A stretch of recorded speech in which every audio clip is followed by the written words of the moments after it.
At 19 years old, still untouched by any man, Lena Hartwell was handed over like livestock to a stranger, a widowed rancher with 5 grieving children and a ranch full of ghosts. She expected cruelty. She expected to be used and discarded like every other unwanted soul before her. But what she found in the barren hills of Wyoming would shatter everything she believed about survival, belonging, and what it means to be chosen. This is the story of a girl who arrived with nothing and became everything. Stay with me until the end, hit that like button, and comment with your city so I can see how far this story travels. The train lurched to a grinding halt, metal screaming against metal, and Lena Hartwell's stomach twisted with it. Through the smudged window, she saw nothing but dust, endless choking dust that rose from the Wyoming plains like the earth itself was trying to erase this place from existence. The platform, if it could even be called that, was little more than weathered planks laid across packed dirt. No station house, no shelter, just emptiness stretching in every direction beneath a sky so wide it felt like punishment. Lena pressed her palm against the glass, feeling the heat radiating through despite the autumn season. Her reflection stared back, pale skin, dark eyes too large for her thin face, brown hair pulled into a braid that had come loose during the 2-day journey. She looked exactly like what she was, unwanted cargo being delivered to its final destination. "End of the line, miss." The conductor's voice carried no sympathy, just the weary tone of a man who'd seen too many young women make this particular journey and knew how most of their stories ended. Lena stood on legs that had gone numb from sitting, smoothing down the gray dress that had once belonged to her cousin. The cousin who'd married well and had no further use for cast-off clothing or cast-off relatives. The fabric was worn thin at the elbows and hem, respectable enough from a distance but revealing its poverty upon closer inspection, much like Lena herself. She reached for her carpet bag, the only possession she'd been allowed to take. It wasn't heavy. One change of clothes, a hairbrush missing half its bristles, a book of poetry she'd stolen from her aunt's parlor the night before she left, and a small tin containing her mother's wedding ring, the only proof Lena had ever been loved by anyone. The conductor was already moving toward the next car, eager to be done with her. Lena stepped into the aisle, her boots echoing on the wooden floor. Through the windows, she caught glimpses of the other passengers, a merchant in a fine suit who'd spent the journey reading newspapers and ignoring her completely, a mother with 2 small children who'd pulled them close whenever Lena walked past, as if poverty might be contagious. The steps down to the platform were steep, and Lena gripped the railing with her free hand, feeling the splinters catch against her palm. The moment her feet touched solid ground, the heat slammed into her like a physical force. It was nothing like the humid summers of Ohio, where she'd grown up in her grandmother's house before the old woman died, and left Lena to the mercy of relatives who saw her as a burden to be shuffled between households like a piece of furniture no one quite wanted but couldn't justify throwing away.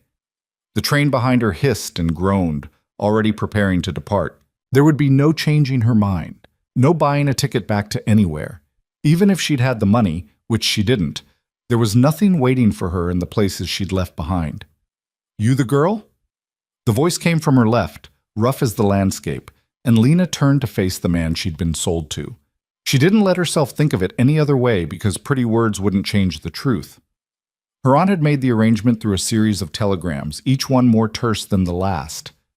A widower needed help with his children, room and board provided, wages minimal but sufficient. Her aunt had presented it as opportunity, but Lena had read between the lines. Here was a chance to be rid of an unwanted niece without the guilt of turning her out into the streets entirely. Jonah Pierce was not what she'd expected, though she'd be hard-pressed to say exactly what she had expected. He was tall. She had to tilt her head back to meet his eyes, with the kind of build that came from decades of physical labor. His face was weathered, carved by sun and wind into hard planes and deep lines. He might have been 40 or 50 or ageless in the way men became when the land had worked them over thoroughly. His hair, dark brown shot through with gray, needed cutting. His clothes were clean but worn, patched in places with stitches that showed care if not skill. But it was his eyes that caught her attention. Blue, like winter ice, and carrying an exhaustion so profound it seemed to radiate from him like heat from sun-baked stone. "Yes, sir." Lena's voice came out steadier than she felt.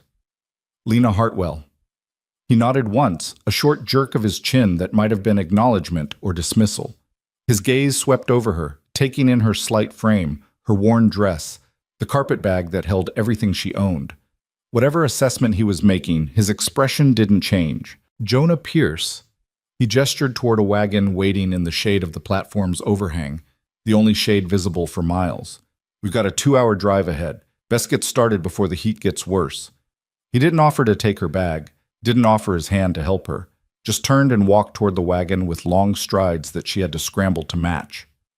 Lena clutched her carpet bag tighter and followed, her boots kicking up small clouds of dust with each step. The wagon was sturdy but old, its wood bleached gray by the sun. 2 horses stood hitched to it, their heads low, tails swishing lazily at flies.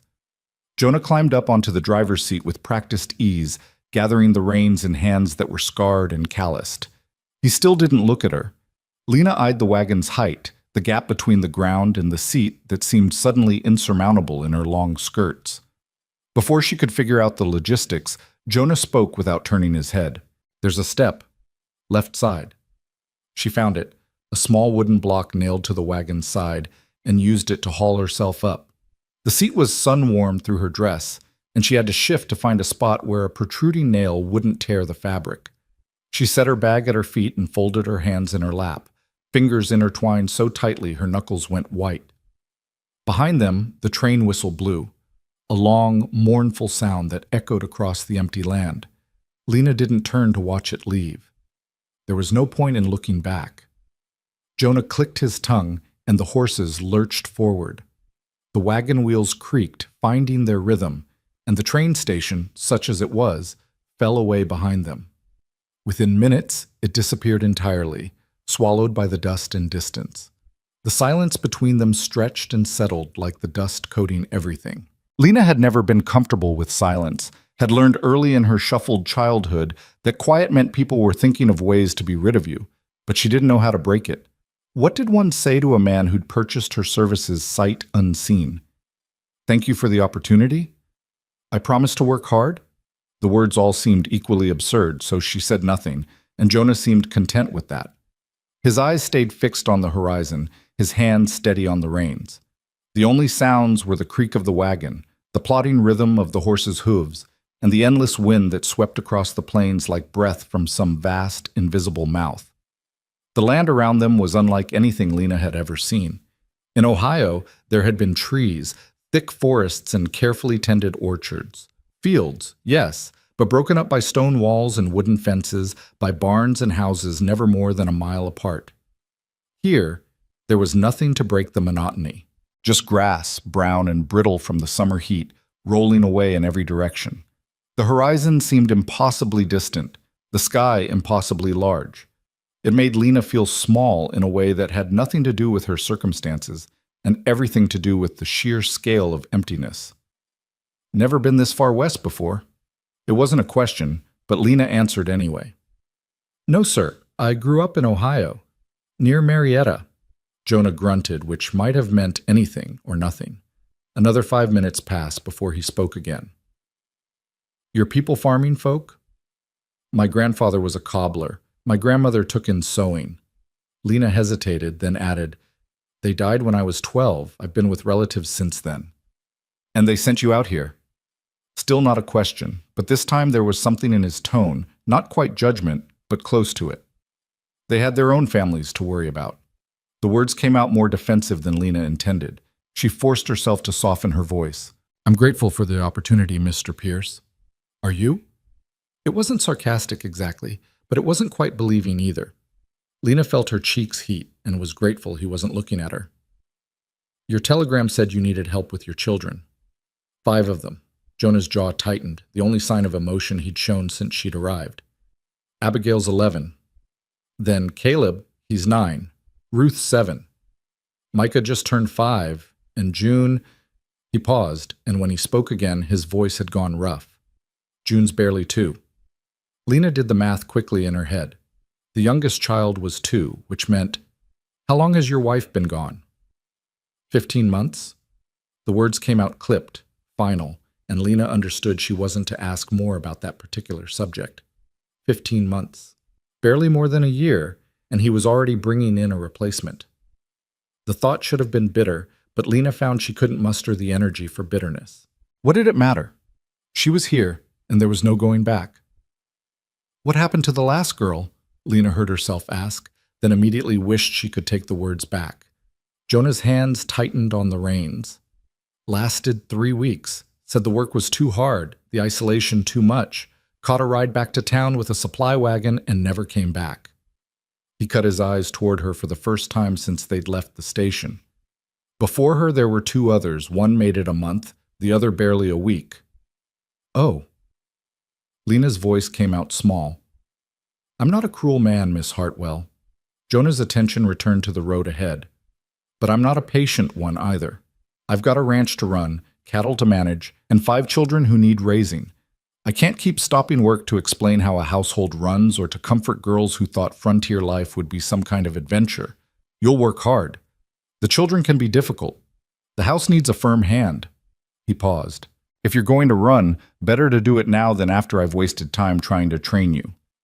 Anger, bright and unexpected, flared in Lena's chest.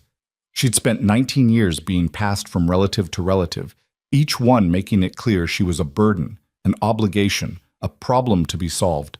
She'd been grateful for scraps, apologetic for existing, so careful to make herself small and useful and invisible. And still, it had never been enough. I'm not going to run?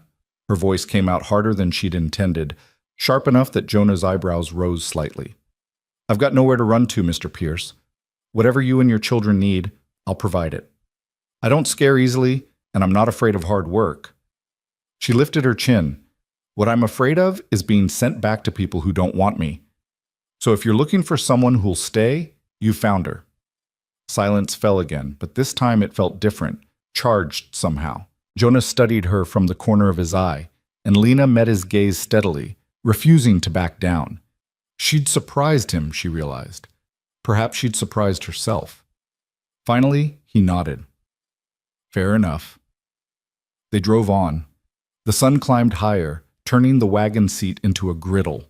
Sweat trickled down Lena's back, soaking into her dress. Her throat grew parched, and she eyed the canteen hanging from the side of the wagon seat, wondering if asking for water would make her seem weak. Before she could decide, Jonah unhooked it and held it out to her without a word. Thank you. She drank gratefully, the water warm and slightly metallic, but better than nothing. Jonah took a long drink after her, then secured the canteen again. Another hour, he said. Maybe less. The landscape had begun to change, subtle at first but growing more pronounced. The flat grassland gave way to rolling hills, and in the distance Lena could see the dark outline of mountains. Occasionally they passed signs of habitation. A fence line, a windmill spinning slowly in the breeze, a cluster of cattle grazing in a hollow. But no houses, no people. Just space and more space. Is it always this empty?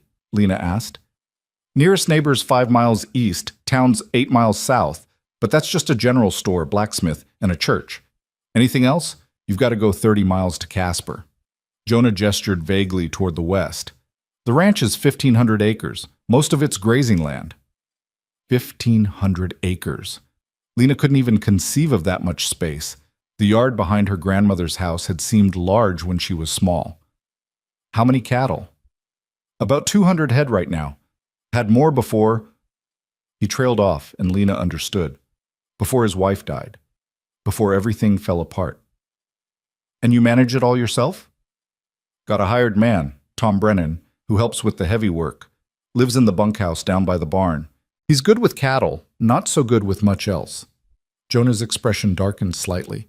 The children are afraid of him, though he's never done anything to earn it.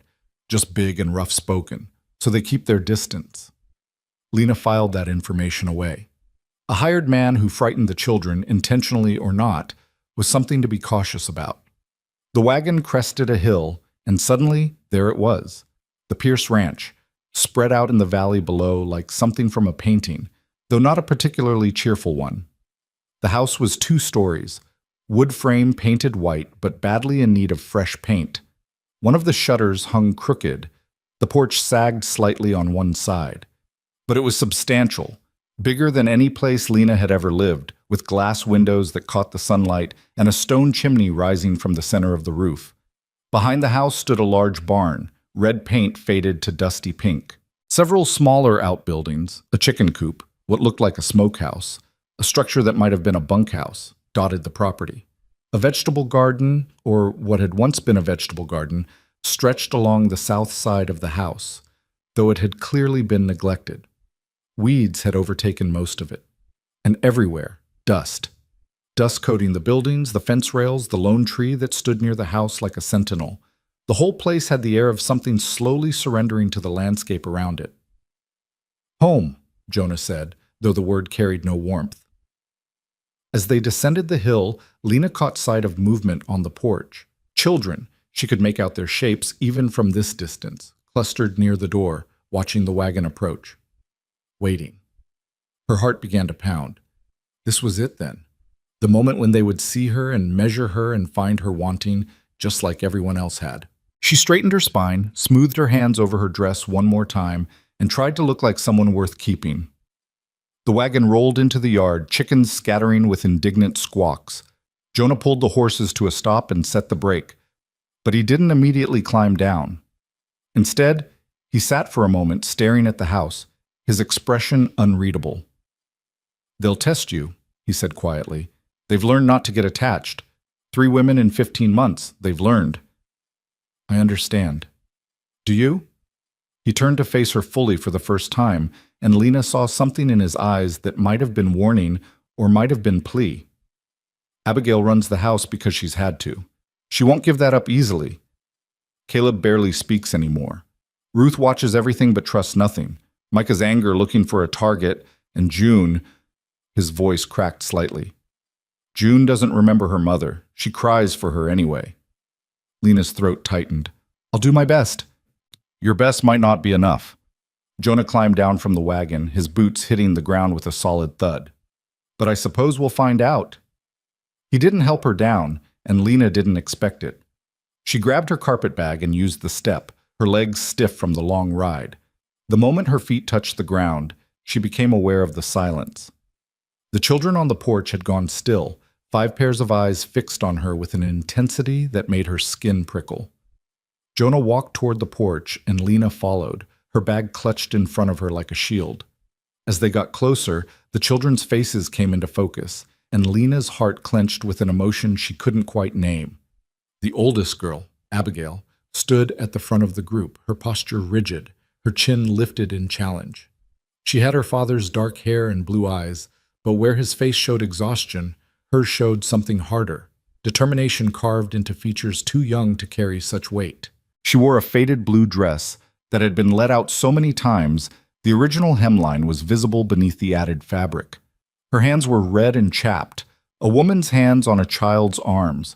Behind her stood a boy who had to be Caleb, thin and wary, with brown hair falling into eyes that darted between his father and Lena without settling on either. He held himself apart from the others, as if he'd already decided that distance was safer than connection. Ruth, smaller and quieter, pressed herself against the doorframe.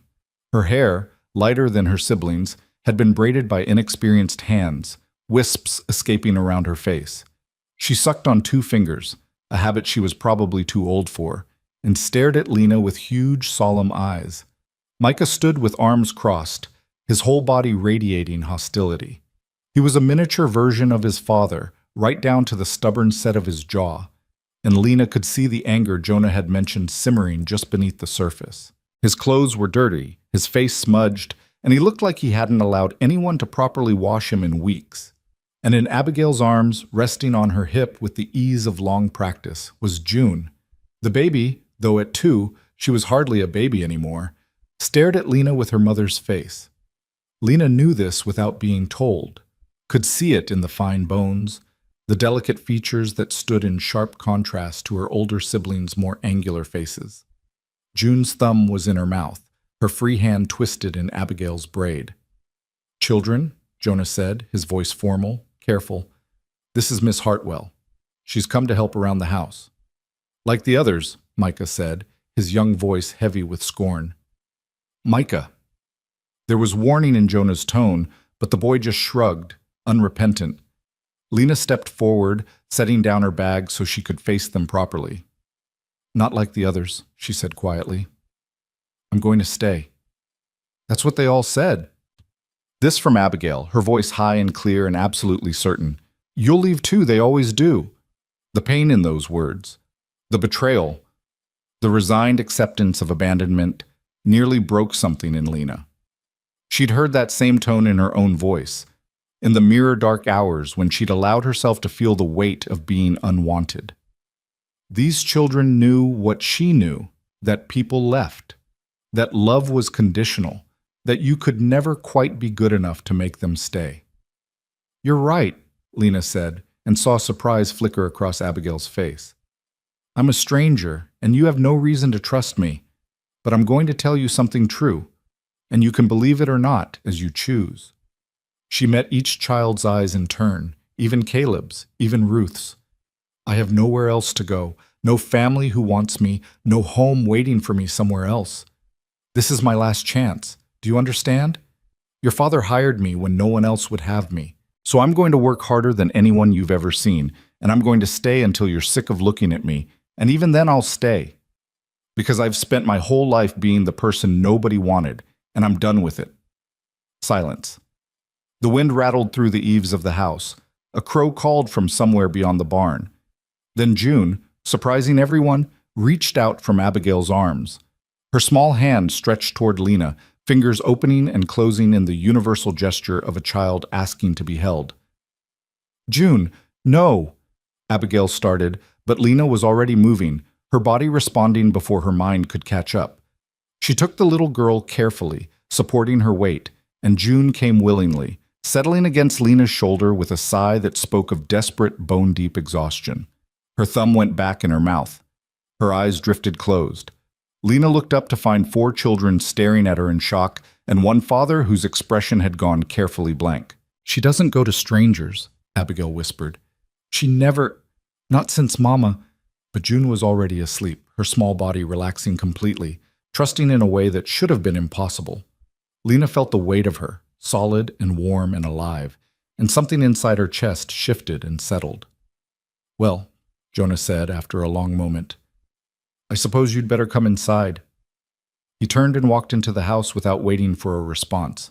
The children scattered like startled birds, Micah disappearing around the side of the house, Caleb slipping through the door after his father, Ruth retreating into shadows. Only Abigail remained, staring at Lena with an expression caught between hostility and something that might have been hope if hope hadn't been beaten out of her already. "If you hurt her," Abigail said, her voice low and fierce, "if you leave and break her heart like the others did, I'll never forgive you. Never." "I won't," Lena promised, and meant it with every fiber of her being. Abigail held her gaze for another long moment, then nodded once, sharp, decisive, and followed her father inside. Lena stood alone in the yard with a sleeping child in her arms, her carpet bag at her feet, and the Wyoming sun beating down on her head. The house waited, its door open like a mouth, ready to swallow her whole. She picked up her bag, adjusted June's weight against her shoulder, and walked forward into her new life. The interior of the house was dim after the brightness outside, and Lena paused just inside the door to let her eyes adjust. The front room served as a parlor with worn furniture arranged around a cold fireplace, a settee with faded upholstery, 2 wooden chairs, a rug that had once been colorful but was now beaten into submission by years of boots and weather. Everything was clean, or as clean as possible in a place where dust was a constant invader, but there was an air of neglect that went deeper than dirt. It was a house holding its breath, waiting to see if it would be allowed to live again or if it would slowly suffocate under the weight of grief. To the right, through an open doorway, Lena could see a dining table surrounded by mismatched chairs. Straight ahead, stairs rose to the second floor, the banisters scarred by what looked like knife marks, a boy's idle carving probably. To the left, another doorway led to what had to be the kitchen. Jonah had disappeared somewhere, but Abigail stood in the dining room doorway, watching Lena with that same unsettling intensity. "June's room is upstairs," she said. "First door on the right. You can put her down for her nap." Lena nodded and moved toward the stairs, each step creaking under her weight. The second-floor hallway was narrow, with doors opening off both sides. She found the first door on the right and pushed it open carefully. The room was small but serviceable, with a narrow bed pushed against one wall and a crib against the other. Too small for June now, but clearly she hadn't transitioned fully to the bed yet. A wooden chest sat beneath the single window, and a rag rug covered the center of the floor. On the wall above the crib hung a sampler, cross-stitched in careful letters. "Bless this child, June Elizabeth Pierce, born March 14th, 1852. Lena's throat tightened. March 14th. Less than a month before June's mother died, if Jonah's timeline was correct. This woman had stitched this blessing for her daughter while pregnant, or perhaps in those first exhausting weeks of new motherhood, never knowing she had only weeks left with her baby girl. Carefully, Lena laid June in the bed, pulling a thin quilt over her. The child stirred slightly but didn't wake, her thumb still firmly in her mouth. In sleep, she looked even younger, heartbreakingly vulnerable. Lena stood for a moment, watching her breathe, then forced herself to turn away. There would be time for tenderness later, or there wouldn't be. Either way, she had work to do. Abigail was waiting at the bottom of the stairs, her expression unreadable. "I'll show you the rest of the house," she said, not quite offering, not quite ordering. "Thank you." The tour was brief and efficient. Kitchen, large but poorly organized, with dishes stacked haphazardly and a cast-iron stove that had seen better days. Pantry, half empty, supplies clearly running low. Back room for washing, with a pump that Abigail demonstrated grudgingly, and a large copper tub hanging on the wall. The necessary was outside behind the house. Upstairs, 4 bedrooms besides June's. Jonah's, at the far end of the hall, door closed, and Abigail didn't offer to open it. Abigail and Ruth shared one room. Caleb and Micah shared another. And the last room, smallest of all, would be Lena's. It held a narrow bed, a washstand with a chipped basin, and a single hook on the wall for hanging clothes. That was all. But it was more than Lena had had in years. A room of her own, a door that closed, a space where she could simply exist without justifying her presence.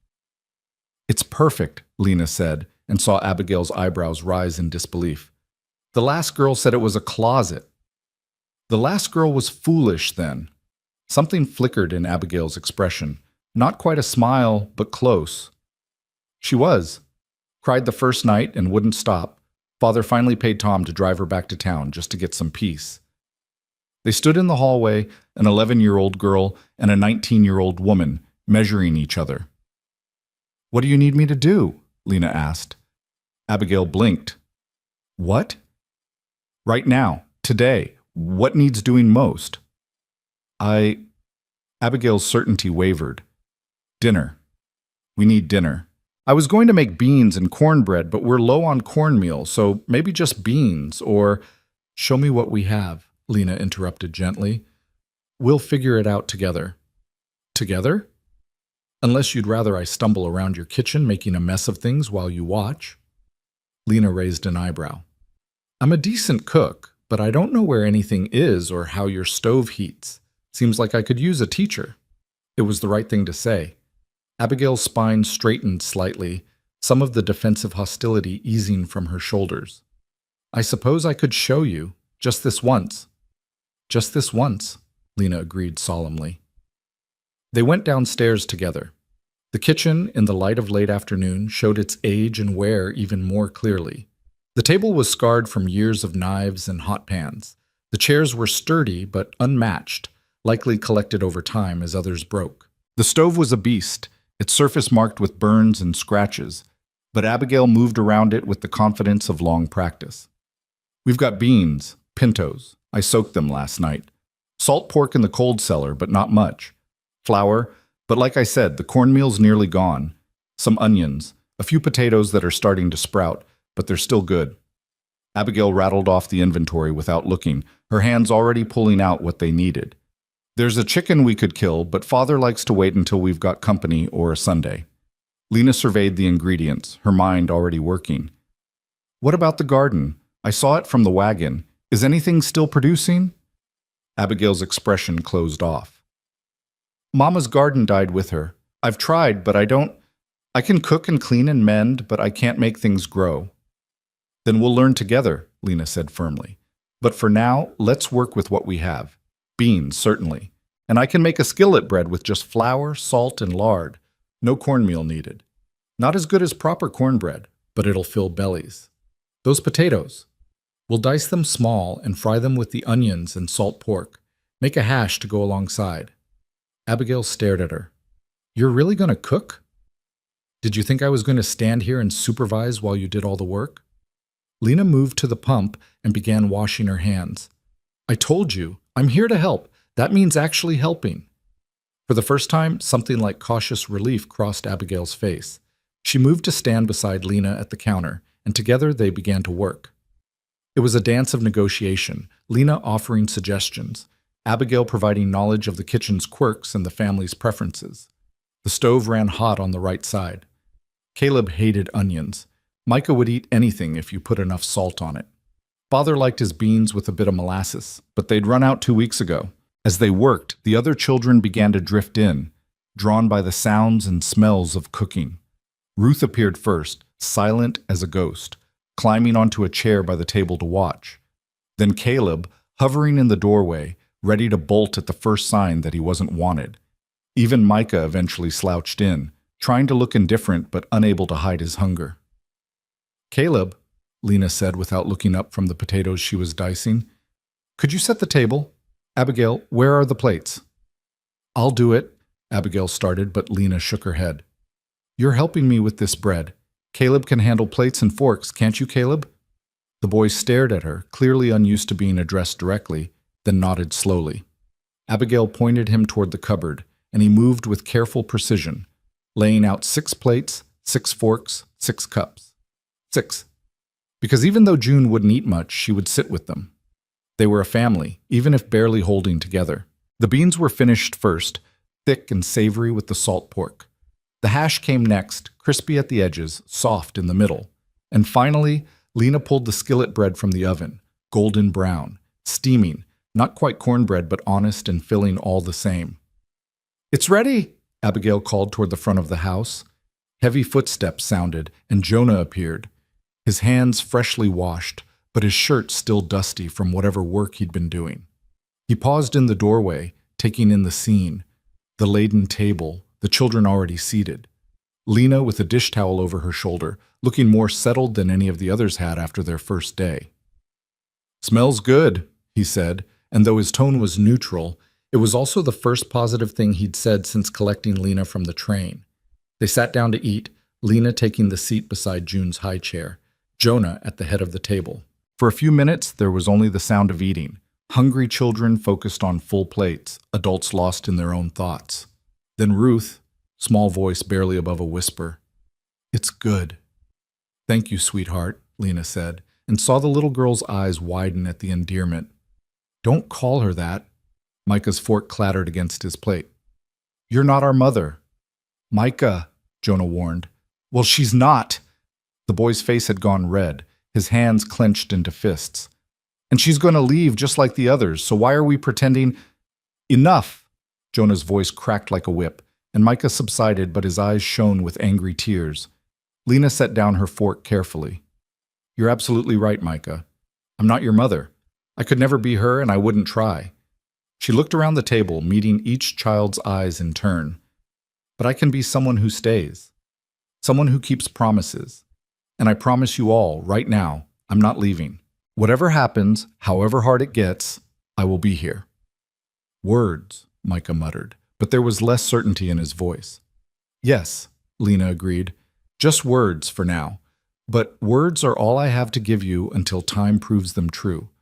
So I'll say them as many times as you need to hear them. I'm staying."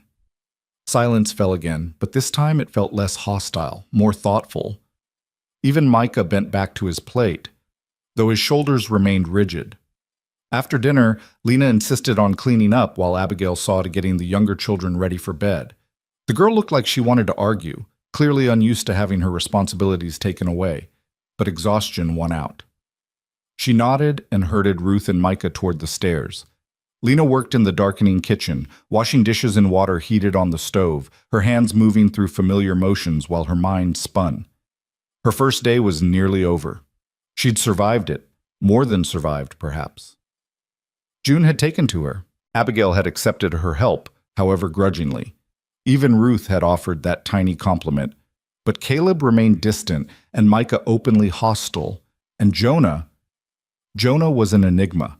A man running on fumes, exhaustion carved into every line of his body, trying to hold together a family and a ranch while slowly drowning in the weight of it all. The back door opened and Jonah stepped in, carrying a bucket of fresh water from the pump. He set it on the counter without speaking, then leaned against the doorframe, watching her work. "You did well today," he said finally.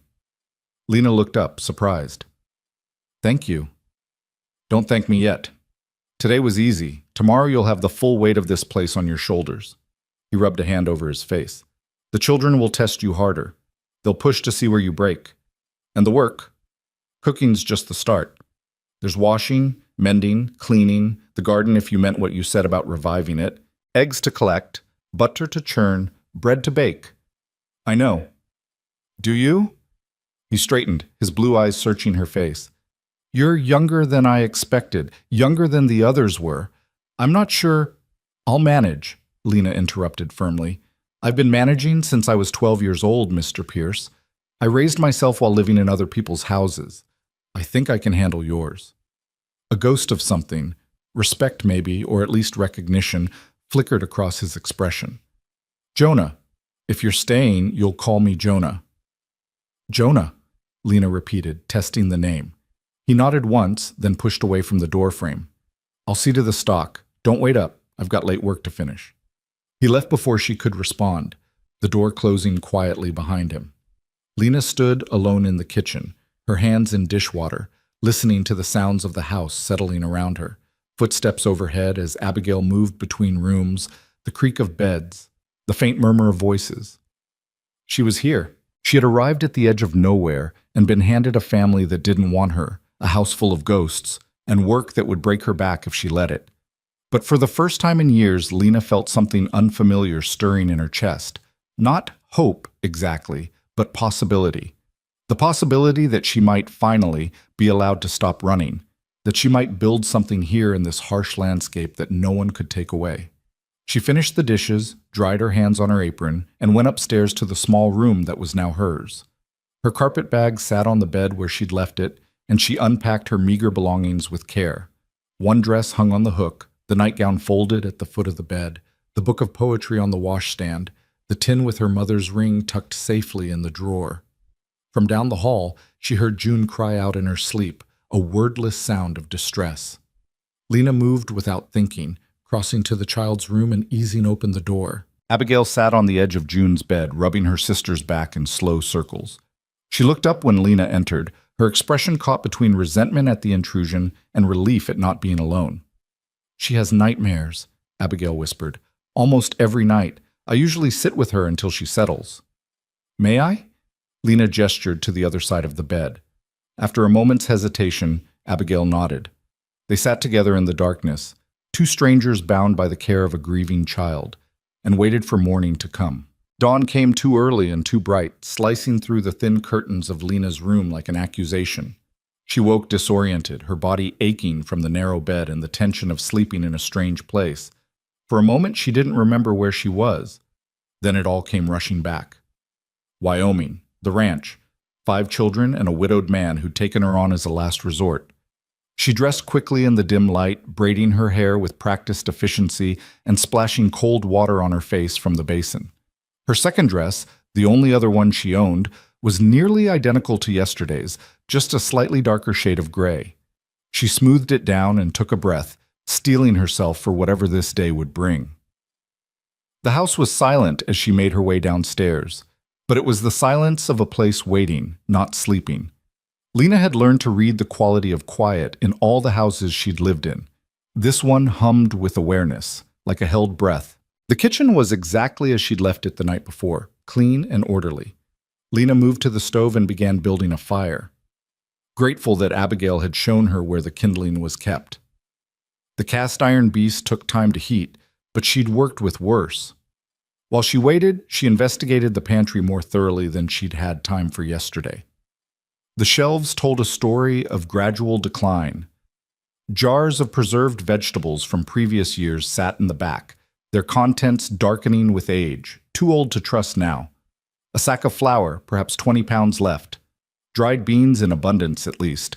Salt pork wrapped in cheesecloth. A small jar of precious sugar, nearly empty. No coffee, she noted. Jonah must have given that up months ago. You're up early. Lena turned to find Jonah in the doorway, his hair damp from washing, his shirt buttoned but untucked. He looked marginally more rested than he had yesterday, though the shadows under his eyes suggested sleep was still a rare commodity. Habit, Lena said. My aunt believed idle hands were the devil's workshop. I was expected to be up before the household, ready to work. Your aunt sounds like a hard woman. She was practical. Lena kept her tone neutral. She had her own family to care for. I was an extra mouth to feed. Jonah moved to the water bucket and dipped himself a cup, drinking it down in one long swallow. What's for breakfast? I was thinking biscuits, if we can spare the lard. Maybe gravy from the salt pork drippings. There are eggs? Chickens should have laid by now. Abigail usually collects them, but I'll get them, Lena interrupted. Where's the basket? He pointed to a hook by the back door where a woven basket hung. Coop's behind the house. Watch for the rooster. He's mean. Lena took the basket and stepped out into the morning. The air was already warm, promising another scorching day, but for now it was almost pleasant. The sky stretched overhead, that same impossible blue she'd seen yesterday, and the land rolled away in every direction, brown and endless. The chicken coop was smaller than she'd expected, housing perhaps a dozen hens and one large, aggressive-looking rooster who eyed her with clear suspicion. Lena had collected eggs before. Her grandmother had kept chickens, so she knew the trick was to move confidently, not giving the birds time to mount a defense. She gathered 7 eggs, warm and brown, before the rooster made his move. He came at her in a flurry of feathers and indignation, and Lena did what her grandmother had taught her. She kicked her skirt at him and stood her ground. The rooster retreated, affronted, and Lena made her escape with her eggs intact. Back in the kitchen, Jonah watched her return with something that might have been amusement. You've done that before. My grandmother believed everyone should know how to work. Lena set the basket on the counter and began checking each egg for cracks. She wasn't sentimental about it, but she was thorough. She raised you? Until I was 12, then she died, and I became everyone else's problem. Lena cracked eggs into a bowl, her hands steady. May I ask you something? Jonah's expression became guarded. Depends on what it is. The children's mother, what was her name? Silence stretched between them, so long that Lena thought he wouldn't answer. Then quietly, Sarah. Sarah Pierce, born Sarah Whitmore. She was 28 when she died.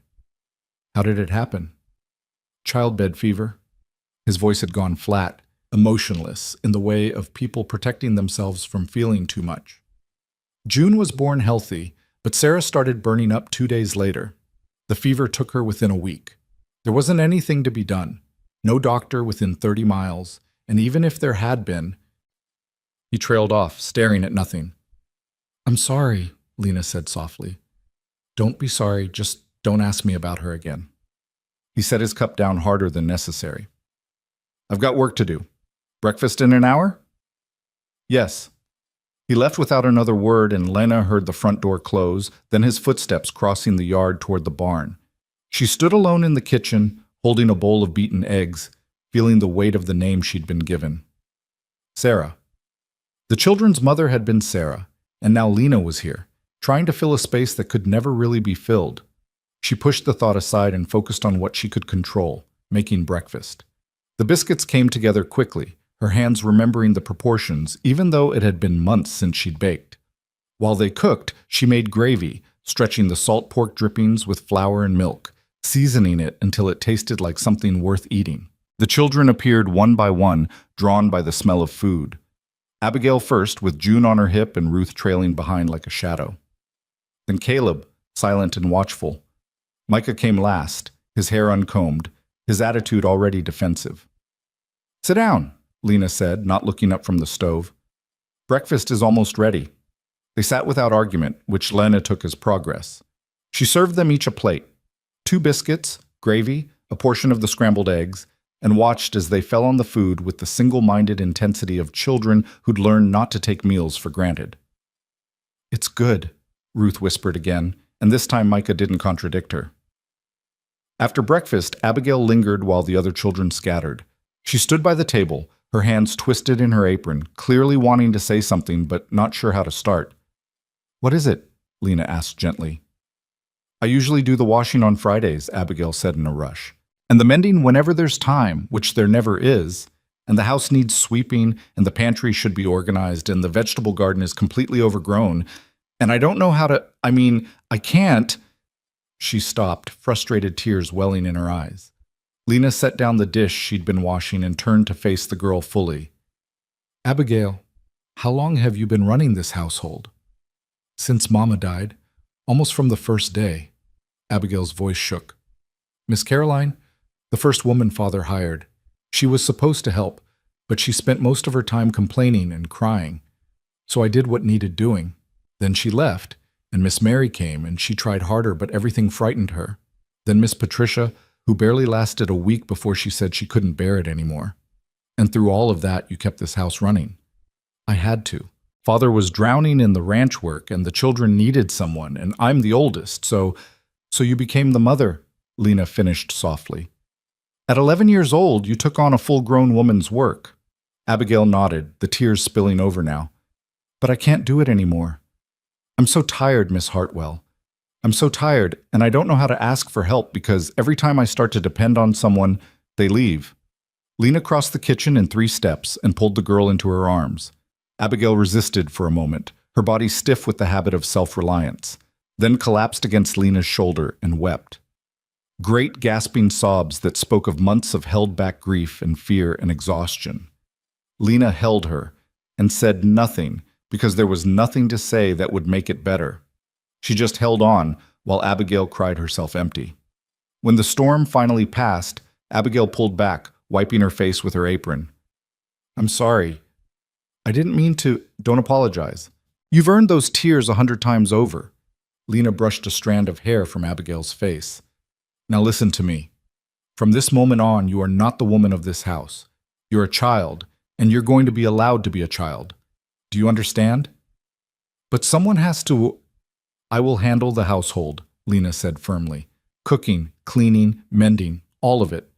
You will help me, yes, because children should learn these skills and because I'll need your knowledge of how things work here. But the responsibility isn't yours anymore. It's mine." Abigail stared at her. "You mean it?" "I do. In fact, I'm going to need you to teach me something this morning." "Teach you what?" "How to work that monster of a stove without burning down the kitchen," Lena said, gesturing at the cast-iron beast. "You know its temperament better than anyone. Will you show me?" Something shifted in Abigail's expression, the tiniest easing of the burden she'd carried for so long. "The right side runs hotter than the left," she began, moving toward the stove. "And the oven door doesn't seal properly on the bottom, so you have to rotate whatever you're baking halfway through." They spent the next hour going through the kitchen together, Abigail explaining every quirk and system she'd developed, Lena listening and learning and asking questions that made it clear she valued the girl's expertise. By the time they finished, Abigail was standing straighter, her voice steadier. "What about the garden?" Abigail asked. "You said yesterday we'd learn together, but I've killed everything I've tried to grow. I don't think—" "Then we'll start small," Lena interrupted. "Not a whole garden at first, just one bed, cleared and replanted. Something manageable. And we'll do it together, so if it fails for both of us." "When?" "This afternoon, if it's not too hot. But first I need you to show me where your mother kept her household notes." Abigail's eyes widened. "How did you know about those?" "Because I saw how organized things were despite the chaos," Lena said. "Someone taught you well, which means someone wrote things down." "Where did she keep them?" Abigail led her upstairs to the master bedroom, Jonah's room. The door was closed, and Abigail hesitated before opening it, as if crossing a threshold that had been forbidden. The room was sparse and painfully neat. A large bed, carefully made, a wardrobe, a dresser with a small mirror, and on the dresser, a wooden box carved with flowers. "Mama kept everything in there," Abigail whispered. "Recipes, household schedules, notes about the children. Father hasn't touched it since she died. I didn't think I was allowed to look. May I? Abigail nodded, and Lena crossed to the dresser. She opened the box with reverent hands and found exactly what she'd hoped for: a woman's careful record of her life, recipes written in neat script, a household schedule broken down by day and season, notes about each child's preferences, fears, habits, a ledger recording household expenses, and tucked in the bottom, letters, correspondence between Sarah and her mother, her sisters, friends from back east. Lena closed the box carefully and turned to find Abigail watching her with something like desperation. "What are you going to do with them?" the girl asked. "I'm going to read them," Lena said honestly. "I'm going to learn from them. Your mother understood this house and these children in ways I never could, not having been here. If I'm going to help this family, I need to understand what she knew." She paused. "Would that be all right with you?" Abigail's throat worked as she swallowed hard. The other women, they never asked about Mama. They tried to pretend she'd never existed. Then the other women were fools. Lena picked up the box. "Your mother built something here, Abigail. I'm not going to pretend it never happened. I'm going to honor it by learning from it." The girl's face crumpled again, but this time she mastered herself, blinking back the tears. "Thank you," she managed. They went back downstairs together, and Lena set the box on the kitchen table. For the rest of the morning, while Abigail minded the younger children, Lena read Sarah Pierce's notes and began to understand the woman whose shadow still filled this house. Sarah had been methodical, practical, and deeply attentive to her children's needs. She'd kept detailed records of Caleb's nightmares and the songs that calmed him. She'd noted that Ruth needed extra reassurance before bedtime. She'd written that Micah's anger was really fear, and patience would win him over eventually. For June, born when Sarah must have already been feeling unwell, there were tender observations about her sweet temperament and the way she loved being sung to. There were recipes too, not just for food, but for household cleaners, poultices for minor injuries, remedies for common ailments. Sarah had been the family's healer as well as its heart. And in the letters, Lena found a woman who'd been lonely but determined, who'd struggled with the isolation of ranch life but had chosen to stay because she loved her family more than she hated the emptiness. A woman not so different from Lena herself. "What are you reading?" Lena looked up to find Caleb in the doorway, his expression guarded but curious. It was the first time he'd approached her voluntarily. "Your mother's notes," Lena said honestly. "She wrote down recipes and household schedules. I'm trying to learn how she did things."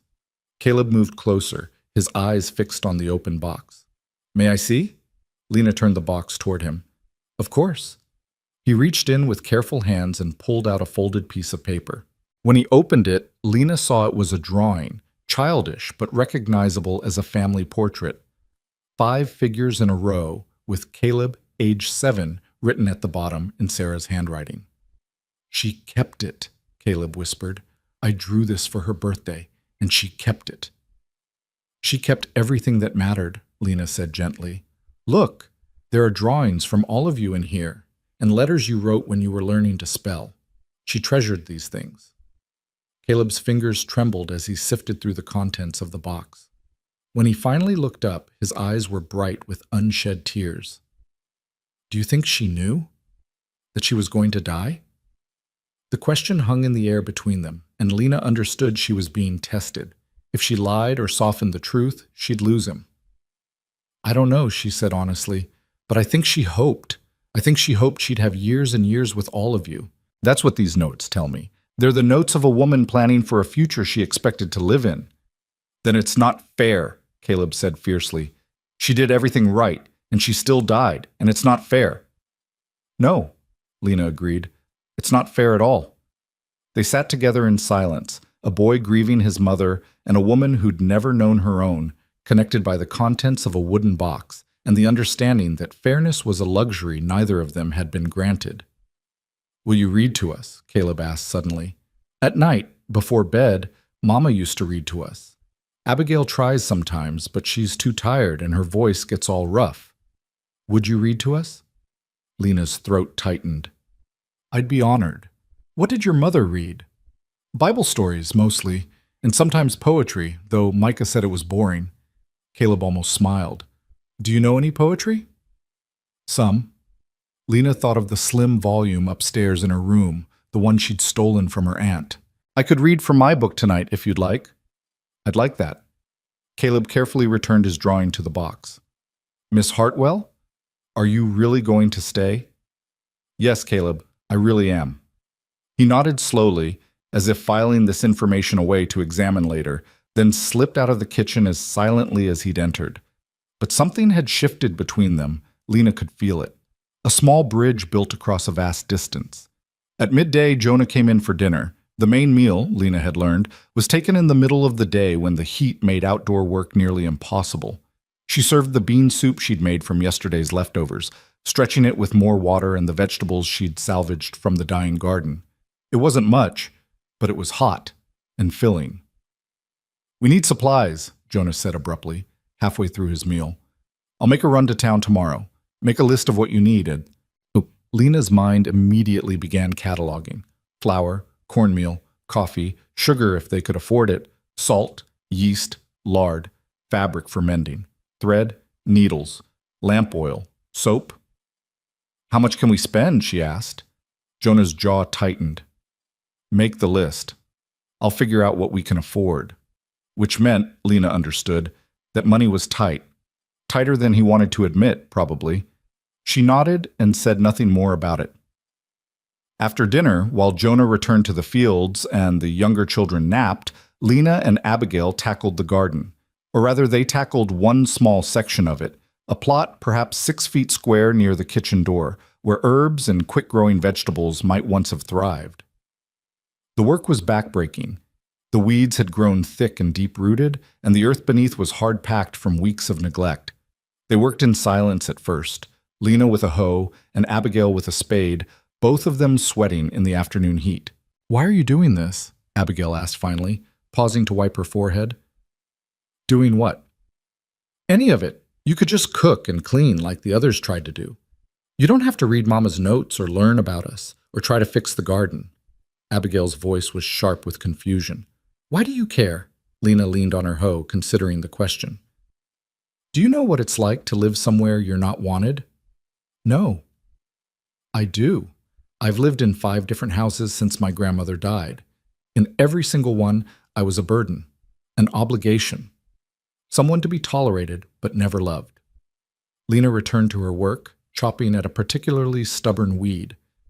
I was given the leftover food, the hand-me-down clothes, the smallest room, the hardest chores, and I was grateful because at least I had a roof over my head. But I was never part of the family. I was always separate, always temporary. She paused, catching her breath.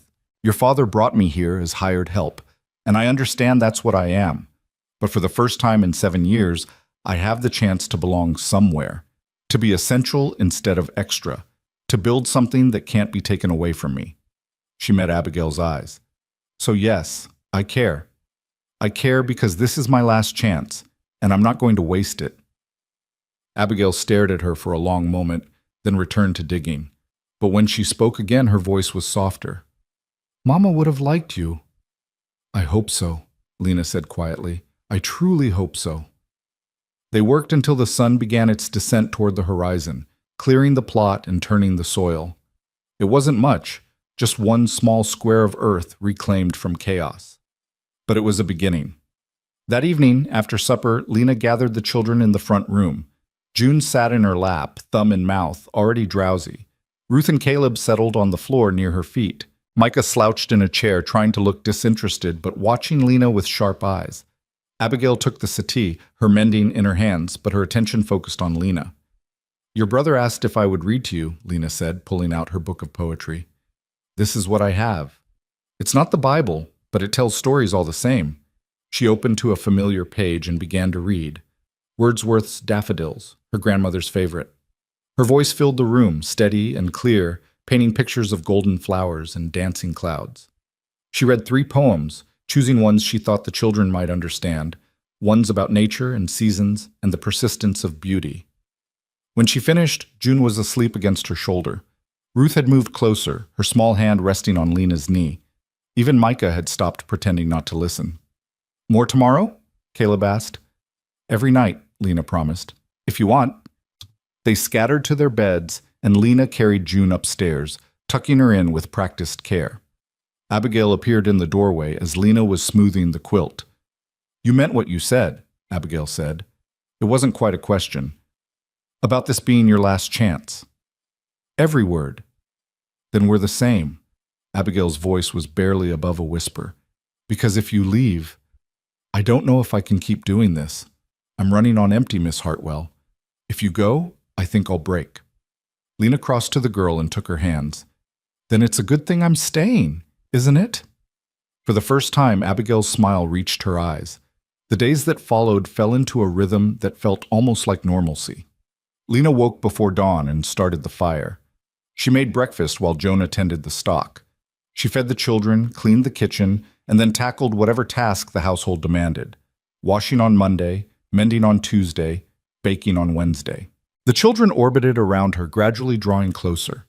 Ruth began following Lena everywhere, a small shadow who rarely spoke but was always present. Caleb started lingering in the kitchen, asking questions about the poetry she read and eventually about other things. What Ohio was like, whether she'd ever seen the ocean, did she know any songs? Even Micah began to thaw, though he fought it every step of the way. He tested her constantly, deliberately making messes to see if she'd scold him, refusing to wash before meals, talking back with casual cruelty. Lena met each challenge with patience that came from understanding. She'd been an angry child too once. She knew that anger was just fear wearing armor. On the fourth day, Jonah made his supply run to town. He left before dawn and returned as the sun was setting, his wagon loaded with provisions. He'd bought everything on Lena's list and more. Fabric for new dresses for the girls, a peppermint stick for each child, even coffee, which he'd said they couldn't afford. You've earned it, was all he said when Lena protested. That night, after the children were asleep, Lena found him on the porch, staring out at the dark land. She brought him coffee, brewed strong the way Sarah's notes said he liked it. Thank you, he said, accepting the cup. For the supplies. For everything. You're paying me. Barely. Jonah's laugh was bitter. Room and board and $5 a month. It's an insult, and we both know it. It's more than I had before, Lena said honestly. She sat down on the porch steps, leaving space between them. May I ask you something? He tensed. If it's about Sarah, it's not. It's about the ranch. Lena wrapped her arms around her knees. You're struggling. Even I can see that. Why? Jonah was silent for so long she thought he wouldn't answer. Then, lost half my herd last winter. Brutal cold snap caught us unprepared, and we didn't have enough fodder stored. Then Sarah died, and I couldn't focus on anything for months. By the time I pulled myself together enough to function, the ranch was already hemorrhaging money. He took a long drink of coffee. I'm one bad season away from losing everything. What would help? Time? Focus. A full crew instead of just me and Tom trying to do the work of 5 men. But I can't afford to hire anyone else, not with 5 children to feed, and... He stopped abruptly. And me, Lena finished. You can't afford me either. I need you more than I need hired hands, Jonah said roughly. The children? They're coming back to life. I see it. Ruth smiles now. Caleb talks. Even Micah is less volatile. That's worth more than cattle. Lena's chest tightened. I could help with the ranch work. I'm not strong, but I can learn. Absolutely not. Why not? I'm already up before dawn. I could... No. Jonah's voice was hard. I won't have you working yourself to death the way Sarah did. She tried to do everything. The house, the children, help with the ranch. And it killed her. The fever took her, yes, but she was already exhausted, already worn down. I won't watch that happen again. They sat in charged silence, the night sounds of the prairie filling the space between words. I'm not Sarah, Lena said finally. I know that. Jonah's voice had softened. But you're the only reason this household is still functioning, and I won't risk that for the sake of a few more cattle. Lena understood this was as close to praise as she was likely to get from him. She finished her coffee and stood.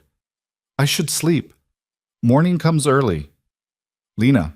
She turned back, surprised he'd used her given name. Thank you for staying. "Thank you for letting me," she said, and meant it. Inside, she checked on each child one final time, a habit she'd fallen into without deciding to. June sprawled across her bed in the abandon of toddler sleep. Ruth, curled tight with her rag doll clutched to her chest.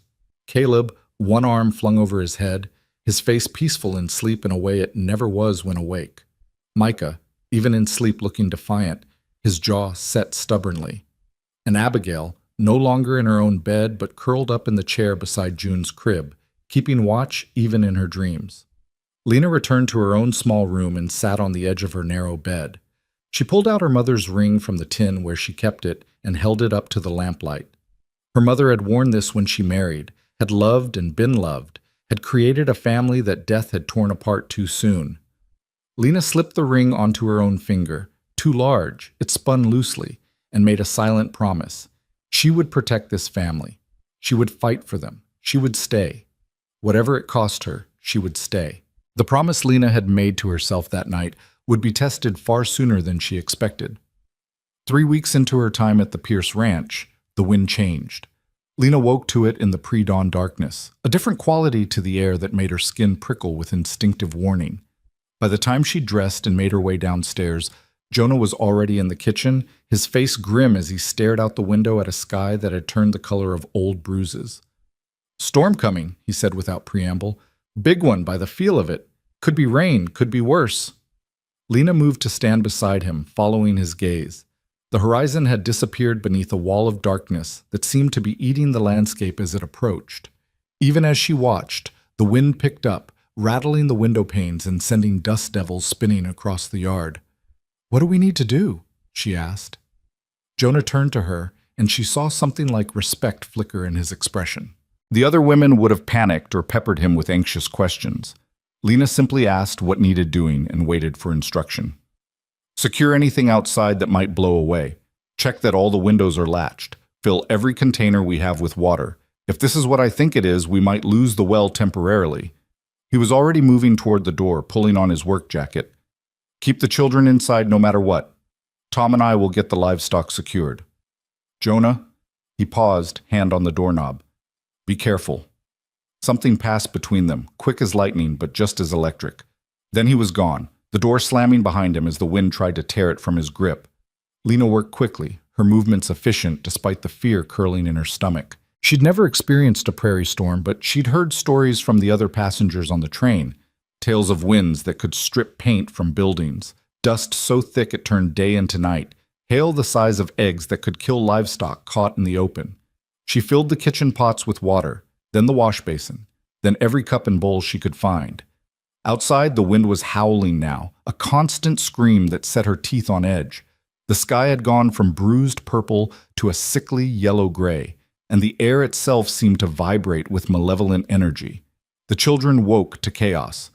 Ruth appeared first, her small face white with fear, then Caleb, who immediately went to the window despite Lena's command to stay back. Abigail came down carrying June, both of them wide-eyed and silent. "Is it a twister?" Micah demanded, appearing in his nightshirt, his bravado barely masking his terror. "I don't know," Lena said honestly.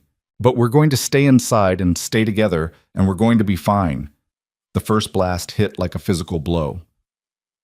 The house shuddered, windows rattling in their frames, and Lena heard something heavy slam into the side of the building. June started to cry, her wails nearly lost in the wind's roar. "Basement!" Abigail shouted over the noise. "There's a root cellar. We should go down." But before Lena could respond, Caleb's voice cut through the chaos. "Where's Micah?" They all turned. The spot where Micah had been standing was empty. "He was just here," Ruth whispered, her fingers back in her mouth, her whole body trembling. Lena's heart dropped into her stomach. She ran to the front door and yanked it open, fighting the wind that tried to slam it back in her face. Through the swirling dust, she could barely see 10 feet in front of her, but there, a small figure running toward the barn, his nightshirt whipping around his legs. "Micah!" Lena screamed, but the wind tore his name from her lips and flung it away. She didn't think. There wasn't time to think. She grabbed her shawl from the hook by the door and plunged out into the storm. The wind hit her like a fist, nearly knocking her off her feet. Dust filled her mouth, her nose, her eyes blinding and choking her. She wrapped the shawl around her face and forced herself forward, following the path she'd seen Micah take, praying she wouldn't lose her way in the few dozen yards between house and barn. Something flew past her head, a piece of wood torn from somewhere, spinning end over end. The chickens were shrieking, a sound of pure animal terror. Lena stumbled over something in the dark, a bucket, sent rolling by the wind, and nearly fell, catching herself on the fence rail at the last moment.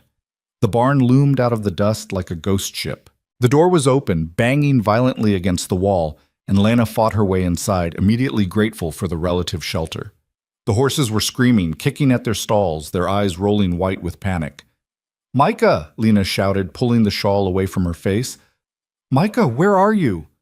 A small sob led her to the back corner where Micah was huddled next to a stall, his arms wrapped around something that Lena gradually realized was a cat, an old barn cat with half an ear missing, pressed against the boy's chest.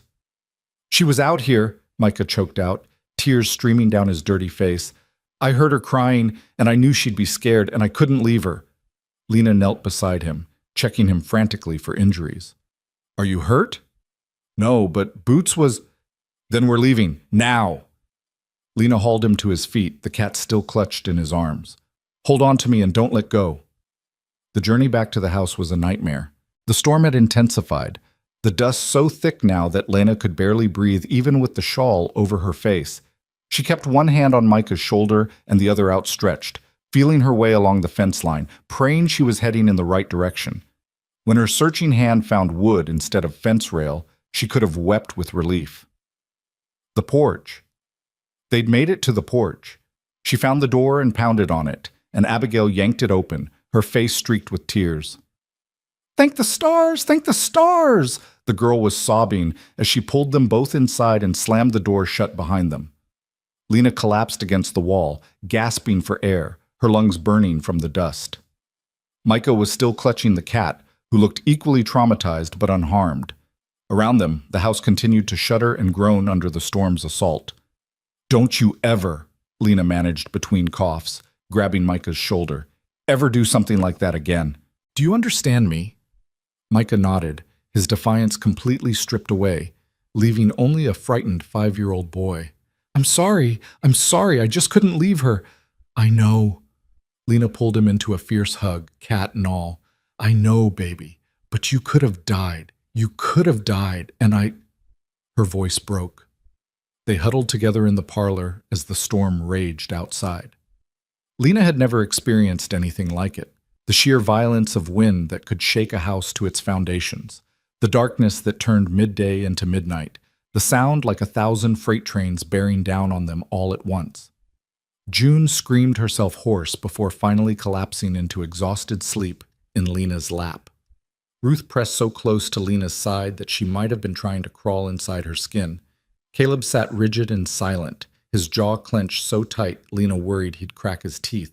Abigail held herself together through sheer force of will, though Lena could see the girl was trembling. And Micah, still holding his cat, stayed within arm's reach of Lena, as if her presence was the only anchor keeping him from flying apart. The storm lasted 3 hours that felt like 3 days. When it finally passed, moving on to terrorize some other stretch of prairie, the silence was almost as shocking as the noise had been.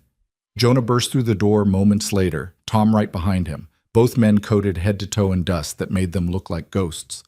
Jonah's eyes swept the room, counting children, before landing on Lena. "Everyone all right?" His voice was rough, abraded by dust and shouting. "We're fine," Lena managed. "The house held." "Barely." Tom moved to the window, assessing the damage. "Lost part of the barn roof. Chicken coops destroyed. Haven't checked the cattle yet, but later." Jonah crossed to where Lena sat surrounded by children and dropped into a crouch in front of her. Up close, she could see the fear that had been driving him, stark in his eyes. "I saw you go out. Saw you run into that storm." His hands were shaking as he reached out to brush dust from her hair. "What were you thinking?" "Micah went after his cat. I went after Micah." Lena met his gaze steadily. "What would you have had me do? Leave him?" "Yes," Jonah said harshly. "Better one child lost than you both dead." No. Lena's voice was quiet but absolute. I told these children I would stay. That means I stay through everything, including storms, including danger. I won't abandon them. Not for anything. Something shifted in Jonah's expression, something profound and irreversible. He stared at her as if seeing her clearly for the first time, and what he saw made his breath catch. You could have died, he said again, but this time it wasn't anger in his voice. It was something else entirely. But I didn't. Lena managed a shaky smile. We're all here, we're all safe. The children, as if released from a spell, suddenly mobbed Lena and Jonah both, talking over each other in a rush of relief and reaction. June woke up and started crying again, and Boots the cat finally struggled free of Micah's grip and disappeared under the settee to recover from her ordeal. It took another hour to calm everyone down, to clean off the worst of the dust, to begin assessing the damage. The house had survived largely intact, though 2 windows were cracked and would need replacing. The barn had lost a section of roof as Tom had reported, but the structure was sound. The chicken coop was a total loss, scattered across half an acre, dead chickens lying like broken toys in the mud. The cattle, miraculously, had weathered the storm with only minor injuries. Jonah and Tom spent the rest of the day checking fence lines and rounding up strays, while Lena put the house back in order and tried to keep the children occupied and calm. That night, exhausted to the bone, Lena made a simple supper of bread and cheese. She didn't have the energy for anything more elaborate. The children ate without complaint, too drained themselves to care what they were eating. After the meal, Micah approached Lena where she stood at the kitchen window, watching the sun set over the storm-ravaged landscape. Miss Hartwell? His voice was small, stripped of all its usual bravado. Why did you come after me? Lena turned to face him, seeing the real question beneath the words. Why would anyone risk themselves for him? Why was he worth saving? She knelt down so they were eye to eye. Because you matter, Micah. Because you're precious and important, and the thought of losing you was unbearable. Because I meant what I said. I'm staying, and that means all of you, even when you're difficult, even when you run into storms. Micah's face crumpled, and he threw his arms around her neck, holding on with desperate strength. I'm sorry, he sobbed into her shoulder. I'm sorry I've been mean to you. I'm sorry I said you'd leave. I'm sorry. Shh. Lena held him close, rocking slightly. It's all right, sweetheart. It's all right. You're forgiven. She looked up to find Jonah in the doorway, watching them. The expression on his face made her breath catch. It was raw and unguarded, full of emotions he usually kept locked away behind exhaustion and grief.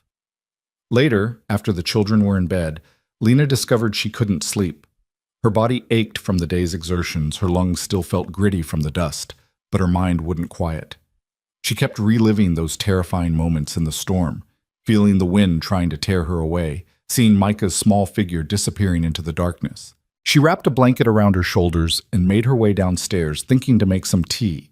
But the kitchen was already occupied. Jonah sat at the table, a bottle of whiskey in front of him and a half-empty glass in his hand. Can't sleep either? Lena asked quietly. He looked up, startled, then gestured to the chair across from him. Join me? Lena sat, pulling the blanket tighter around herself. Jonah poured a finger of whiskey into a second glass and pushed it toward her. She didn't usually drink spirits, but tonight felt like an exception. The liquid burned going down, but it was a good burn, warming and grounding. I keep seeing you disappear into that dust, Jonah said after a long silence. Keep seeing the moment when I thought I'd lost you both. But you didn't. No thanks to me. His laugh was bitter. I was in the barn with Tom, fighting to keep the horses calm, and my children were in the house with a woman I barely know, and one of them ran out into a killer storm, and I couldn't do anything about it. You were doing what needed doing, Lena said firmly. You can't be everywhere at once, Jonah. That's why you hired me, so you wouldn't have to be. I didn't hire you to risk your life. You hired me to take care of your children. That's what I did. Lena took another sip of whiskey, feeling it settle warm in her stomach. Did you think I'd let Micah die rather than face a storm? I thought you had more sense than to run into one yourself. Then you thought wrong. Lena met his eyes across the table. I told you the first day. I have nowhere else to go. This is my home now, for better or worse. These children are my responsibility, and I take my responsibilities seriously."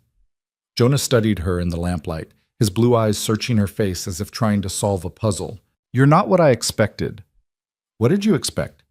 "Someone temporary, someone who'd work for a few weeks, realize how hard it was, and leave like all the others." He turned his glass in his hands. "Someone I wouldn't have to care about losing." The admission hung in the air between them, weighted with meaning. Lena's heart began to beat faster. "And now?" she asked softly. "Now I'm terrified," Jonah said bluntly, "because in 3 weeks you've become essential. The children need you, I need you, and the thought of you leaving, or worse, the thought of something happening to you, it's unbearable." Lena reached across the table and covered his hand with hers. His skin was rough, scarred from years of hard work, but warm and alive. "Then it's a good thing I'm not going anywhere." Jonah turned his hand over, lacing his fingers through hers. The gesture felt momentous, a crossing of some invisible boundary they'd both been carefully maintaining. "You say that now, but you haven't seen a real winter yet. Haven't lived through months of isolation when the snow piles so high you can't even see the barn from the house. Haven't felt what it's like when the loneliness gets so heavy you can barely breathe." "I felt lonely every day of my life since my grandmother died," Lena said quietly. "I know what isolation feels like, Jonah. The difference is, here I'm not alone. Here I matter to someone. That makes all the rest bearable." They sat in silence, hands clasped across the table, while the lamp burned low and the house settled around them. Finally, Jonah stood, though he was reluctant to release her hand. "Get some sleep," he said gruffly. "Tomorrow we've got a chicken coop to rebuild and a barn to patch." "We?" Lena raised an eyebrow. "You said you wanted to help with the ranch work. Consider this your opportunity." His mouth quirked in something almost like a smile. "Unless you've changed your mind about staying through everything." "Not a chance," Lena said, smiling back. She made her way upstairs, her hand still tingling where Jonah had held it, her heart feeling both too full and impossibly light. Whatever was growing between them, this thing neither of them had named, it terrified and exhilarated her in equal measure. The next morning brought new challenges. The storm had destroyed more than just the chicken coop. It had contaminated the well with dust and debris, forcing them to boil all water before use. The vegetable garden that Lena and Abigail had worked so hard to reclaim was buried under 6 inches of dirt. And worst of all, 3 of the cattle had been injured badly enough that Jonah had to put them down, a significant financial loss the ranch could ill afford. But there were blessings too. The storm had brought rain in its wake, soaking into the parched earth and turning the brown grass a tentative green. The children, bound together by the shared trauma, had stopped circling Lena with suspicion and had finally, truly, let her in. Ruth now refused to go anywhere without holding Lena's hand. Caleb had started calling her Lena instead of Miss Hartwell, a familiarity that made her chest ache with happiness. Even Abigail had stopped trying to do everything herself and had begun to lean on Lena with the trust of a child who'd finally found someone worthy of it. And Micah had transformed completely. The angry, hostile boy was still there, but underneath, Lena had found someone sweet and desperately in need of affection. He followed her around like a puppy, constantly seeking her approval, bringing her treasures he found, pretty rocks, interesting sticks, once a horrified garden snake that Lena managed to admire before firmly returning it outside. "You've worked a miracle," Jonah told her one evening, watching Micah help Lena set the table without being asked. "I'd almost forgotten what it was like when he wasn't angry all the time." "He wasn't angry," Lena corrected gently. "He was scared. There's a difference." The weeks slipped past in a blur of work and slowly accumulating small joys. The chicken coop was rebuilt, smaller but sturdier than before. Lena and Abigail replanted the garden with late-season vegetables that might still produce before the first frost. The barn roof was patched with Tom's help, though Jonah grumbled about the cost of materials. And through it all, Lena felt herself settling into this life like a hand into a well-worn glove. She learned the rhythm of the ranch, the cycle of seasons, the particular challenges of this harsh landscape. She learned that Jonah sang to himself when he thought no one was listening, that his favorite meal was chicken and dumplings, that he had a weakness for sweets he rarely indulged. She learned that late at night, when the children were asleep and the work was finally done, Jonah would sometimes sit on the porch and just stare out at the land as if searching for answers in the darkness. And she learned that if she brought him coffee and sat beside him in companionable silence, he'd eventually start talking about the ranch, about his worries, about Sarah, and the life they'd built together before death had torn it apart. "Do you think she'd approve?" Jonah asked one night, the question coming out of nowhere. "Of you being here, I mean. Of me bringing another woman into her house." Lena considered the question carefully. "I think Sarah loved you and the children enough that she'd want you all to be happy. And I think she'd be grateful that someone's here to care for the family she had to leave behind." She paused. "I've read her letters, Jonah. She was a practical woman. She'd understand that life goes on." "You're probably right." Jonah was quiet for a moment. "I used to talk to her. At night, in our room, I'd tell her about my day, ask her advice. Felt foolish, but it helped. It's not foolish to miss someone you loved." "I don't do it anymore," Jonah admitted. "Haven't in weeks. I keep thinking I should feel guilty about that, but I don't. It's like I'm finally ready to let her rest." Lena understood what he wasn't saying, that she had something to do with that readiness, that her presence had somehow given him permission to start moving forward.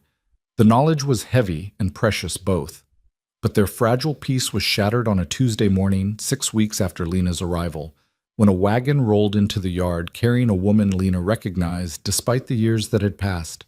Her Aunt Beatrice had come to take her back. Lena was in the garden when she heard the wagon, her hands deep in the soil as she weeded around the struggling tomato plants. She looked up, shading her eyes against the sun, and felt her stomach drop. Aunt Beatrice was exactly as Lena remembered. Tall, thin, dressed in severe black despite the heat, her face pinched with perpetual disapproval.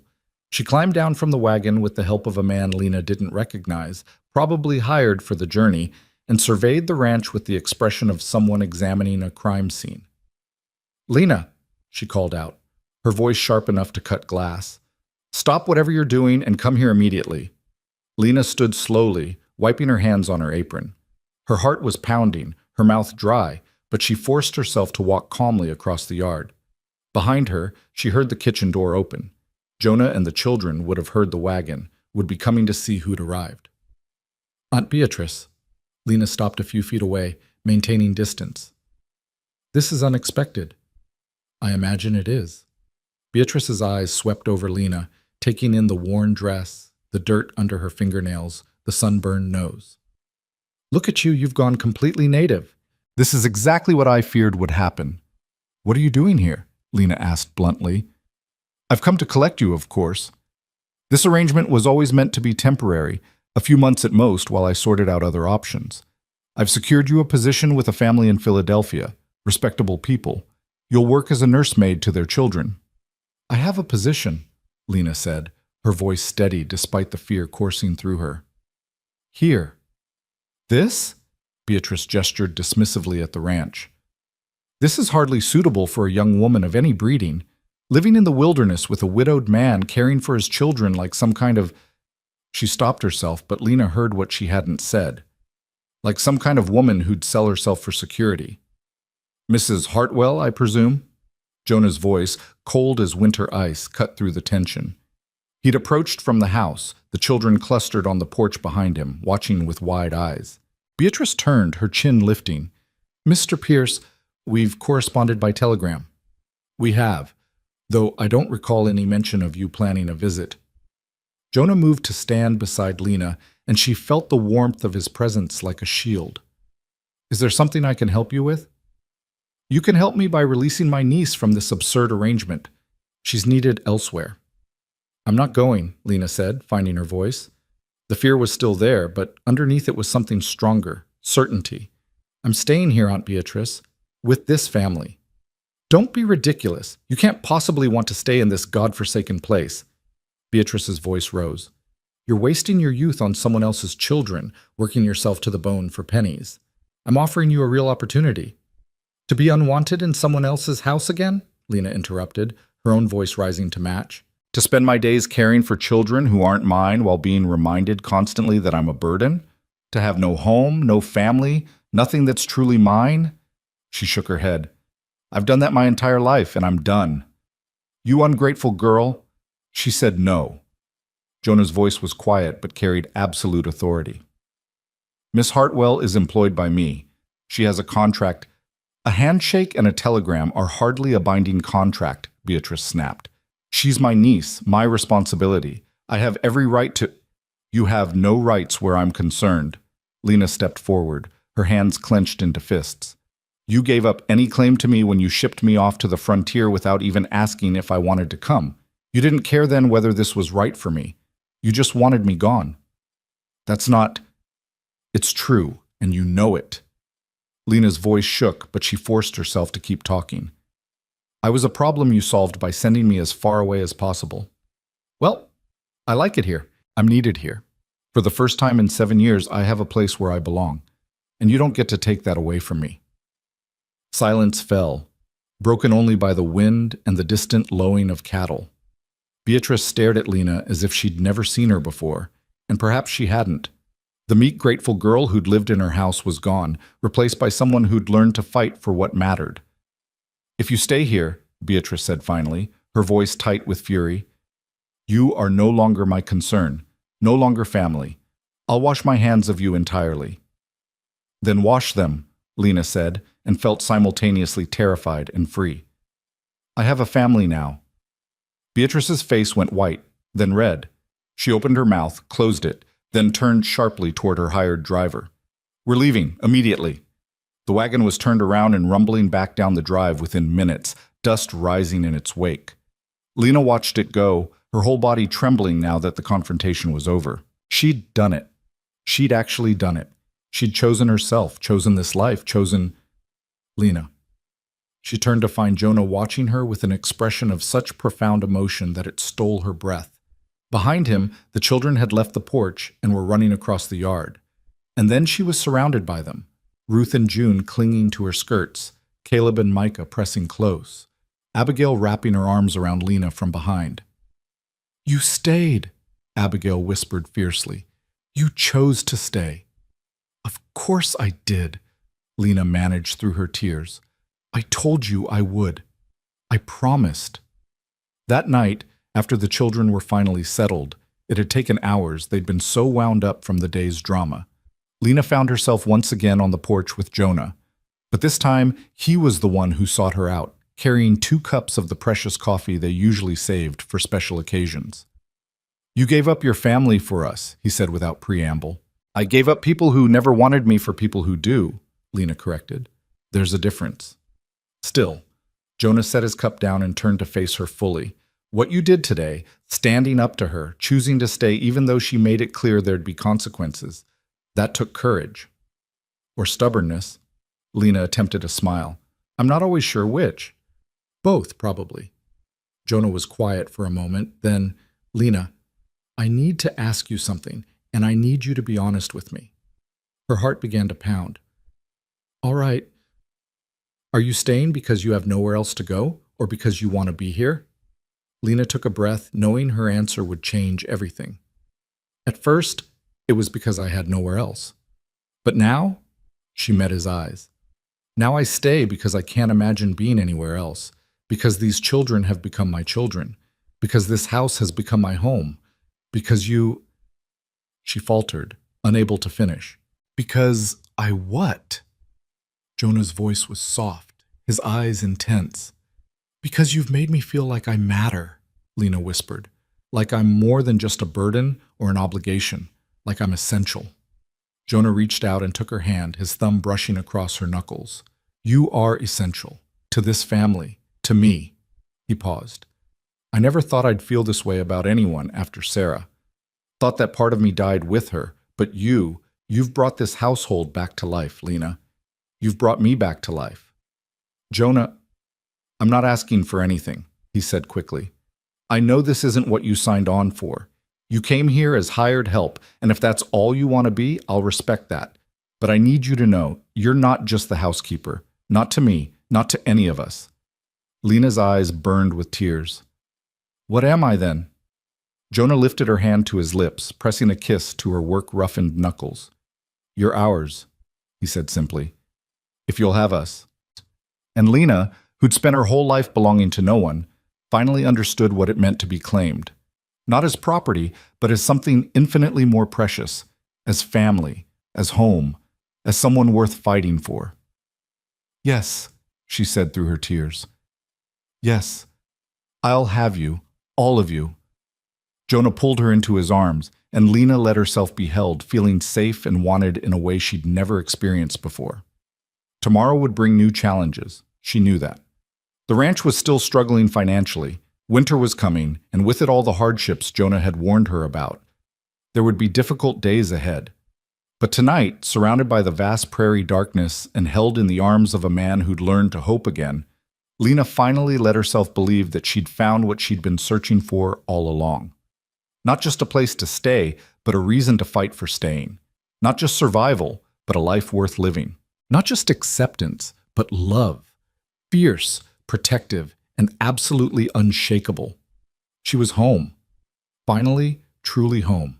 And nothing, not storms or poverty or well-meaning relatives, would take that away from her. The morning after Jonah's declaration brought a strange new awareness between them, a heightened consciousness of every glance and accidental touch that left Lena feeling simultaneously exhilarated and terrified. She woke earlier than usual, her mind too full of questions to allow for rest. What did it mean? What Jonah had said?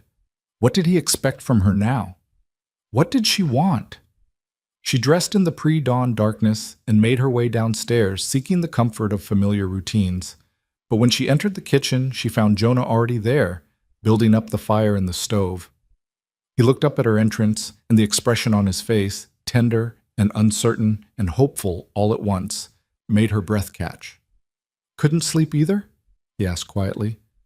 "Too much to think about." Lena moved to the water bucket, needing something to do with her hands. "Jonah, about last night." "I meant every word," he interrupted, straightening from the stove. "But I also meant what I said about not expecting anything. You don't owe me." "I know I don't." Lena turned to face him. "But that doesn't change the fact that everything's different now. We can't just pretend nothing was said." "No," Jonah agreed. "We can't." He crossed the kitchen to stand before her, close enough that she could see the gray threading through his dark hair, the fine lines around his eyes. "So where does that leave us?" Lena took a breath, reaching for honesty. "I don't know. I've never—" She stopped, feeling heat rise in her cheeks. "I've never been courted. Never had anyone look at me the way you're looking at me right now.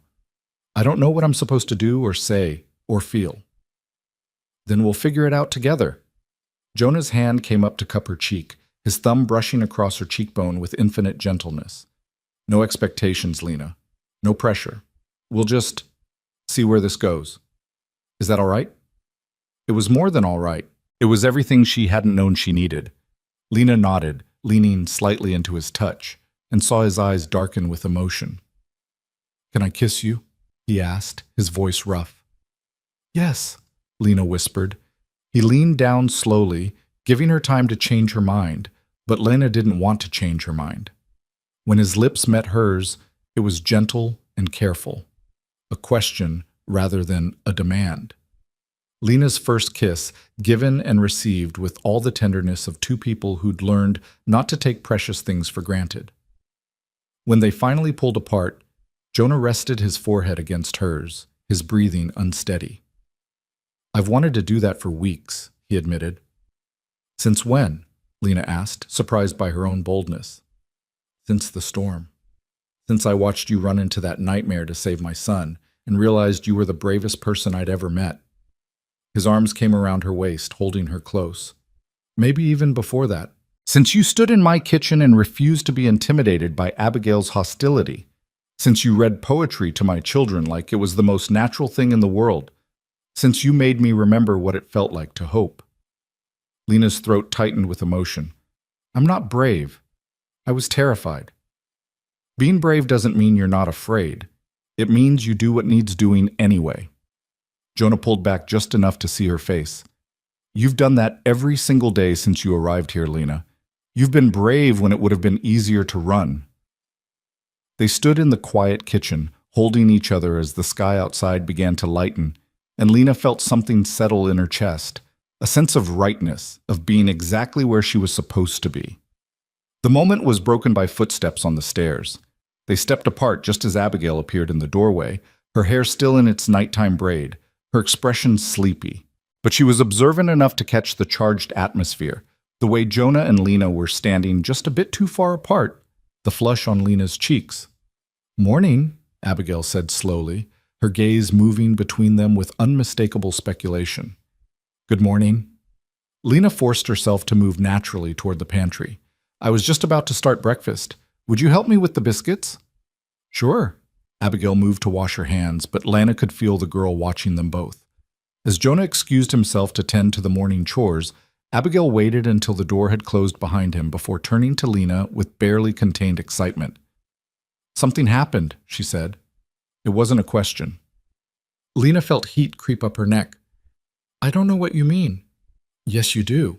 You and Father, you're different this morning. Did he—" Abigail's eyes went wide. "Did he tell you he cares for you?" There was no point in lying to this perceptive child who'd learned to read adult emotions as a survival skill. Lena nodded slowly. "He did. Last night, after you all went to bed."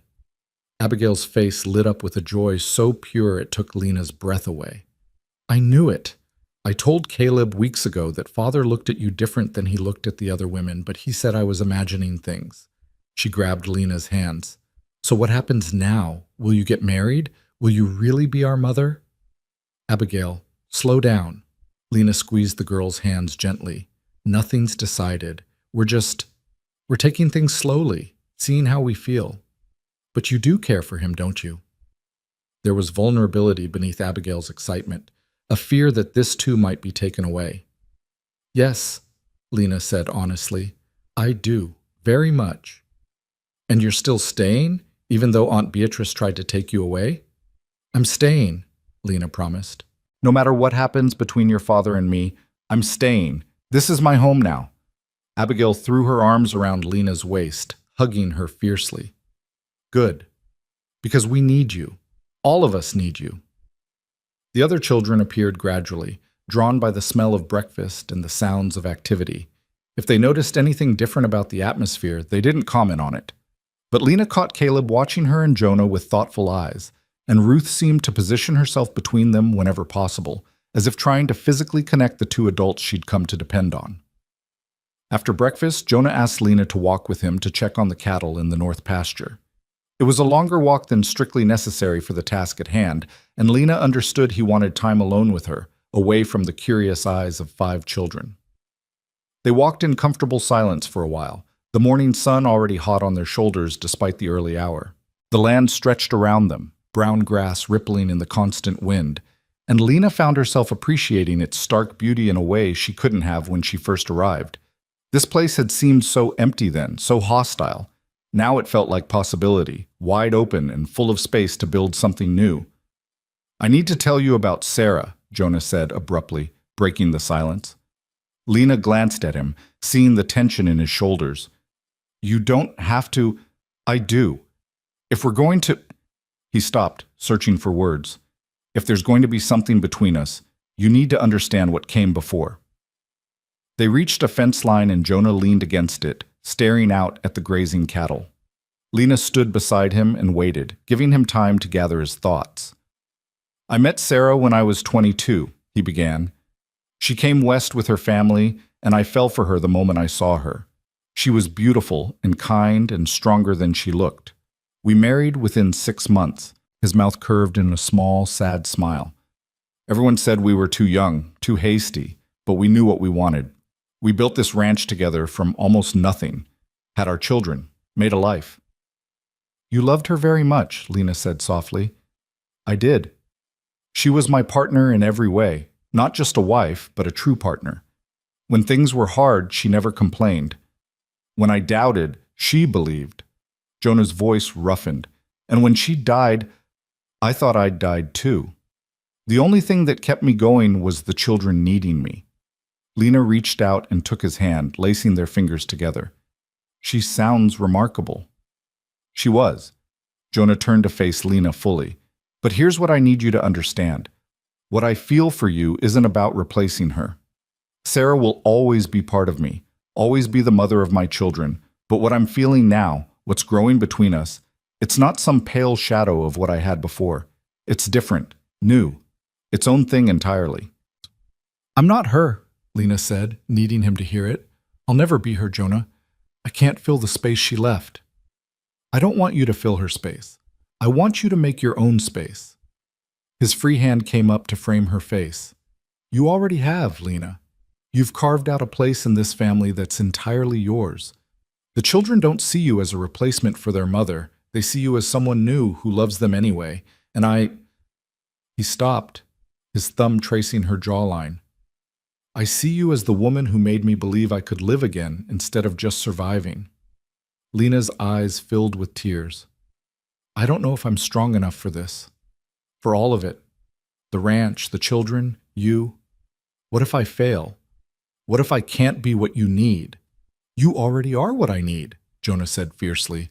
You think you're not strong? Lena, you've survived things that would have broken most people. You've made a home in a place that terrifies women who grew up in comfort. You've won over 5 grieving children who'd learned not to trust. You ran into a dust storm to save my son. He shook his head. If you're not strong, I don't know what strength looks like. Before Lena could respond, a shout came from the direction of the house. They both turned to see Tom running toward them, waving his arms frantically. Boss, he hollered, we got trouble! Jonah was already moving, his long strides eating up the ground. Lena hitched up her skirts and followed, her heart pounding with sudden fear. Tom met them halfway, breathing hard. It's Micah, he gasped out. The boy's taken sick, real sick. Abigail sent me to fetch you quick. They ran the rest of the way to the house. Inside, they found Abigail in the kitchen with Micah, who was curled up on a chair, his small face flushed and sweating. The moment Lena touched his forehead, she knew this was serious. The child was burning with fever. How long has he been like this? Lena asked, already moving into action, her mind cataloging symptoms and possible causes. He said his stomach hurt at breakfast, but I thought... Abigail's voice broke. I thought he was just trying to get out of chores, but then he started vomiting, and he's so hot. It's all right. Lena kept her voice calm, even as fear clawed at her chest. She'd seen fever like this before, in the various households she'd lived in. Sometimes it passed quickly, sometimes it didn't. Jonah, I need cold water, as much as you can pump. Abigail, get me clean cloths. They moved to obey while Lena carefully examined Micah. His skin was dry despite the heat, a bad sign, and when she pressed gently on his abdomen, he whimpered with pain. His breathing was shallow and rapid. Hurts, Micah moaned. Lena, it hurts so bad. I know, sweetheart. I know. Lena smoothed his hair back from his forehead, her mind racing. The symptoms pointed to several possibilities, none of them good. She thought of Sarah's notes, the remedies for common ailments, but nothing quite matched this. Jonah returned with a bucket of cold water, his face gray with worry. What can I do? Ride to town. Get the doctor. Lena began soaking cloths in the cold water, wringing them out and laying them on Micah's forehead, his wrists, anywhere she could to try to bring down the fever. Tell him it's urgent. Tell him the child has high fever, abdominal pain, vomiting. He'll know what to bring. That's a 4-hour round trip at best. Then you'd better leave now, Lena said, meeting his eyes. She saw her own fear reflected there, but also trust. He believed she could keep Micah alive until he returned with help. Go, we'll manage here. Jonah hesitated for only a moment, then grabbed Micah's hand. You hear me, son? You fight. You stay with Lena and you fight. I'll be back with the doctor as fast as I can. Okay, Papa, Micah whispered, and the use of the word Papa, not father, made Jonah's eyes shine with tears he refused to let fall. Then he was gone, and Lena heard the thunder of hooves as he rode out at a gallop. She turned back to Micah, forcing down her own fear, focusing on what needed to be done. The next hours were a nightmare of helpless vigilance. Lena kept the cold cloths coming, changing them as soon as they warmed from Micah's burning skin. She tried to get him to sip water, but he could barely swallow, and what little he got down came back up within minutes. His fever climbed higher, and he began to slip in and out of consciousness, sometimes calling for his mother, sometimes for Lena, sometimes just whimpering wordlessly. The other children hovered anxiously until Lena sent Abigail to take them upstairs, away from their brother's suffering. But she could hear their frightened whispers, could feel their fear like a physical presence in the house. "Don't let me die," Micah begged during one of his lucid moments, his small hand clutching Lena's with surprising strength. "Please, Lena, I don't want to die like Mama." "You're not going to die." Lena's voice was fierce, willing it to be true. "You're going to fight this, Micah. You're going to get better. Do you hear me?" But as the afternoon wore on and the fever continued to climb, Lena began to doubt her own words. She'd seen this before, seen how quickly a child could slip away, how fever could burn through them like wildfire. She thought of Sarah's notes about June's birth, about childbed fever, about how quickly death could come despite every effort to prevent it. No, she wouldn't accept that. Not Micah. Not this sweet, complicated boy who'd finally learned to trust her, who'd run into a storm for his cat, who called her by name and brought her treasures, and had just started to heal from his mother's loss. She prayed silently, not to any specific deity, but to the universe itself, to whatever force governed life and death. Please, please, not this child. Take anything else, but not him. When the door finally burst open and Jonah returned with Dr. Morrison, Lena nearly collapsed with relief. The doctor was an older man, grizzled and competent, who'd seen everything the frontier could throw at him and had learned to meet it with steady hands and practical solutions. He examined Micah quickly, his face grave. "How long has he been like this?" "Since mid-morning, maybe 6 hours." Lena realized her voice was shaking and forced it steady. The fever started suddenly. He complained of stomach pain, then vomiting, then the fever just kept climbing. Dr. Morrison pressed carefully on Micah's abdomen, watching the boy's reaction. When Micah cried out at the pressure on his lower right side, the doctor nodded grimly. "Appendicitis," he said flatly. "The appendix is inflamed. If it burst—" He didn't finish the sentence, but he didn't need to. Everyone in the room understood what would happen if the appendix ruptured. "What do we do?" Jonah's voice was hoarse. "We keep him comfortable and pray it doesn't rupture while the inflammation goes down. It's too dangerous to try surgery out here without proper facilities." The doctor pulled supplies from his bag, laudanum for the pain, herbs to make a poultice for the abdomen. "The next 24 hours will tell us whether he'll make it." Whether he'll make it. The words hung in the air like a death sentence. "I'll stay with him," Lena said immediately. "Whatever needs doing, I'll do it." The doctor looked at her, really looked at her for the first time. "You're the new housekeeper Jonah mentioned. I'm Lena Hartwell, and Micah is—" She stopped, realizing what she'd been about to say. "Micah is mine. I'll take care of him." The doctor showed her how to administer the laudanum, how to apply the poultices, what signs to watch for that would indicate the appendix had ruptured. Then he pulled Jonah aside, and though they spoke in low voices, Lena heard every word. "I won't lie to you, Jonah. This is bad. The fever's high, the inflammation is severe. Even if the appendix doesn't burst, infection could still kill him. All we can do is try to keep him comfortable and hope his body is strong enough to fight it." "He's 5 years old," Jonah said, his voice breaking. "He's just a little boy." "I know. I'm sorry. I'll stay tonight, monitor his condition, but you need to prepare yourself for the possibility that—" "No," Jonah's voice went hard. "I won't prepare myself for losing him. I'll prepare myself to fight for him. And Lena will too. We'll fight for every breath, every heartbeat. That's what we'll do." The doctor nodded slowly. "All right then. We fight." The night that followed was the longest of Lena's life. She stayed by Micah's bedside, sponging his burning skin, forcing drops of medicine between his lips, talking to him constantly even when he couldn't respond. She told him stories about her grandmother, about the places she'd lived, about the future they'd have together when he was well. She promised him adventures and treats and all the time in the world to be the child he deserved to be.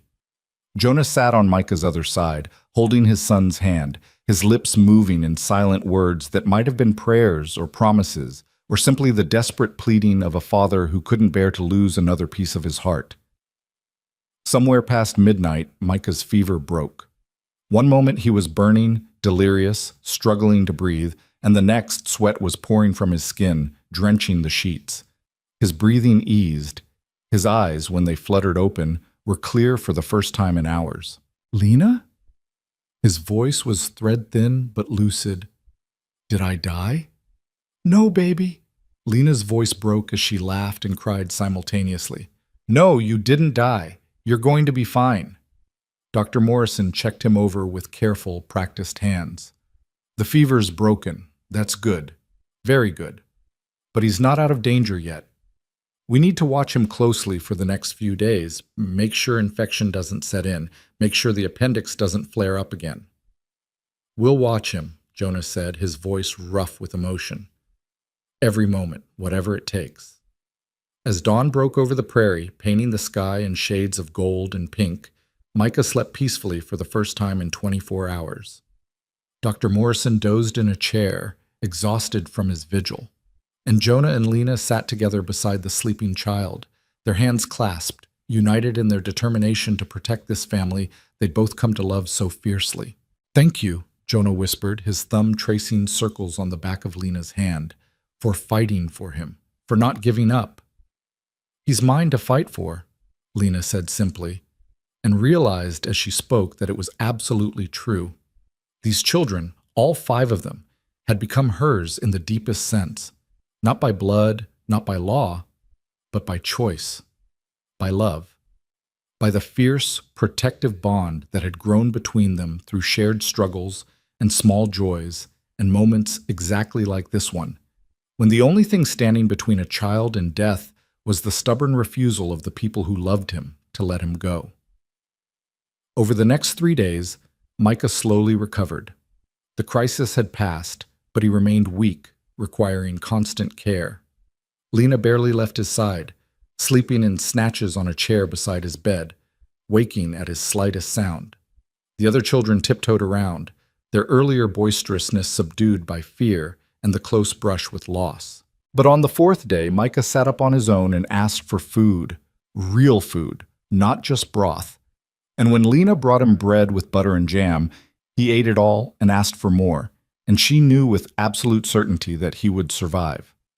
That evening, after the children were all in bed and the house had settled into quiet, Jonah found Lena on the porch. She was exhausted, running on nothing but determination and love, but she couldn't seem to settle enough to sleep. You should rest, Jonah said, sitting beside her. I know, I keep thinking about how close we came to losing him. But we didn't. Jonah took her hand. Because you refused to let it happen. Because you stayed by his side and fought for every breath he took. You did the same. We did it together. Jonah turned to face her, his expression intense in the lamplight spilling from the window. Lena, these past few days watching you care for Micah, seeing your strength and your love, it made me certain of something I've been feeling for weeks now. Lena's heart began to pound. What's that? I want you to stay, not as the housekeeper, not as hired help. He took both her hands in his. I want you to stay as my wife, as the children's mother, as my partner in every way. He paused, searching her face. I know this is fast. I know we haven't known each other long, but I also know that life is precious and time is uncertain, and I don't want to waste another moment of either. I love you, Lena Hartwell. Will you marry me? Lena stared at him, her mind reeling. Marriage. He was asking her to marry him, to become his wife, to legally and permanently claim the place she'd been carving out for herself since the moment she'd arrived. I have nothing, she said, the words tumbling out before she could stop them. No dowry, no family connections, no— You have everything that matters, Jonah interrupted firmly. You have courage and kindness and strength. You have a capacity for love that's transformed this entire household. You have my children's hearts and my own. He smiled slightly. Besides, I'm a widowed rancher with 5 children and a struggling operation. I'm hardly in a position to be particular about dowries. The children, Lena said, grasping at practical concerns because the emotional enormity was too much to process. Shouldn't we ask them? Make sure they already know how they feel about you. But if you need to hear it from them before you can answer, we'll ask them tomorrow. Jonah squeezed her hands gently. But right now I'm asking you, not as their father, but as a man who's fallen in love with you. Will you marry me, Lana? She looked at this man who'd given her a home when she had nowhere else to go, who'd trusted her with his children, who'd seen her at her worst and her best and had chosen to love her anyway. She thought of the life they could build together, the family they already were, the future that stretched out before them full of possibility. "Yes," she whispered, then louder. "Yes, Jonah. I'll marry you." He pulled her into his arms, holding her so tightly she could barely breathe, and Lena felt something fundamental shift inside her. She was no longer Lena Hartwell, the unwanted orphan passed from house to house. She was becoming Lena Pierce, chosen and claimed and cherished. When Jonah finally released her enough to see her face, his eyes were bright with emotion. "There's one condition," he said seriously. Lena's stomach dropped. "What condition?" "Sarah's memory stays part of this family. We don't erase her. We don't pretend she didn't exist. The children should remember their mother, should know they came from love even if that love was taken too soon." His voice roughened. "Can you live with that? With her ghost still in this house?" "It's not her ghost," Lena said softly. "It's her legacy. Everything good in these children came from her. How could I resent that?" She touched Jonah's face gently. "I'm not threatened by what you had before, Jonah. I'm grateful for it because it made you the man you are. The man I love." Jonah kissed her then, deep and thorough and full of promise, and Lena kissed him back with all the pent-up emotion of weeks of growing feelings and careful restraint. When they finally broke apart, both breathing hard, Jonah rested his forehead against hers. "We'll tell the children tomorrow," he said. "Make it official. Plan a simple ceremony. Maybe Pastor Williams can come out from town next month." "Tomorrow," Lena agreed, her heart so full it ached. But as it turned out, the children already knew. When Lena came down the next morning, she found all 5 of them clustered in the kitchen, clearly waiting for her. Abigail was vibrating with barely contained excitement. Even Micah, still pale and weak from his illness, was smiling. "Father told us," Abigail burst out the moment Lena appeared. "He told us he asked you to marry him, and you said yes, and you're going to be our real mother, and—" She stopped, suddenly uncertain. "You did say yes, didn't you? He didn't misunderstand?" "I said yes," Lena confirmed, and was immediately mobbed by children. They crowded around her, talking over each other, asking questions, making plans. Ruth refused to let go of Lena's hand. June climbed into her arms and wouldn't be put down. Even Caleb, usually so reserved, allowed himself a genuine smile. "Does this mean you can never leave?" Micah asked, his young face serious.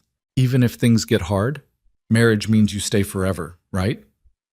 "It does," Lena said, looking at each child in turn.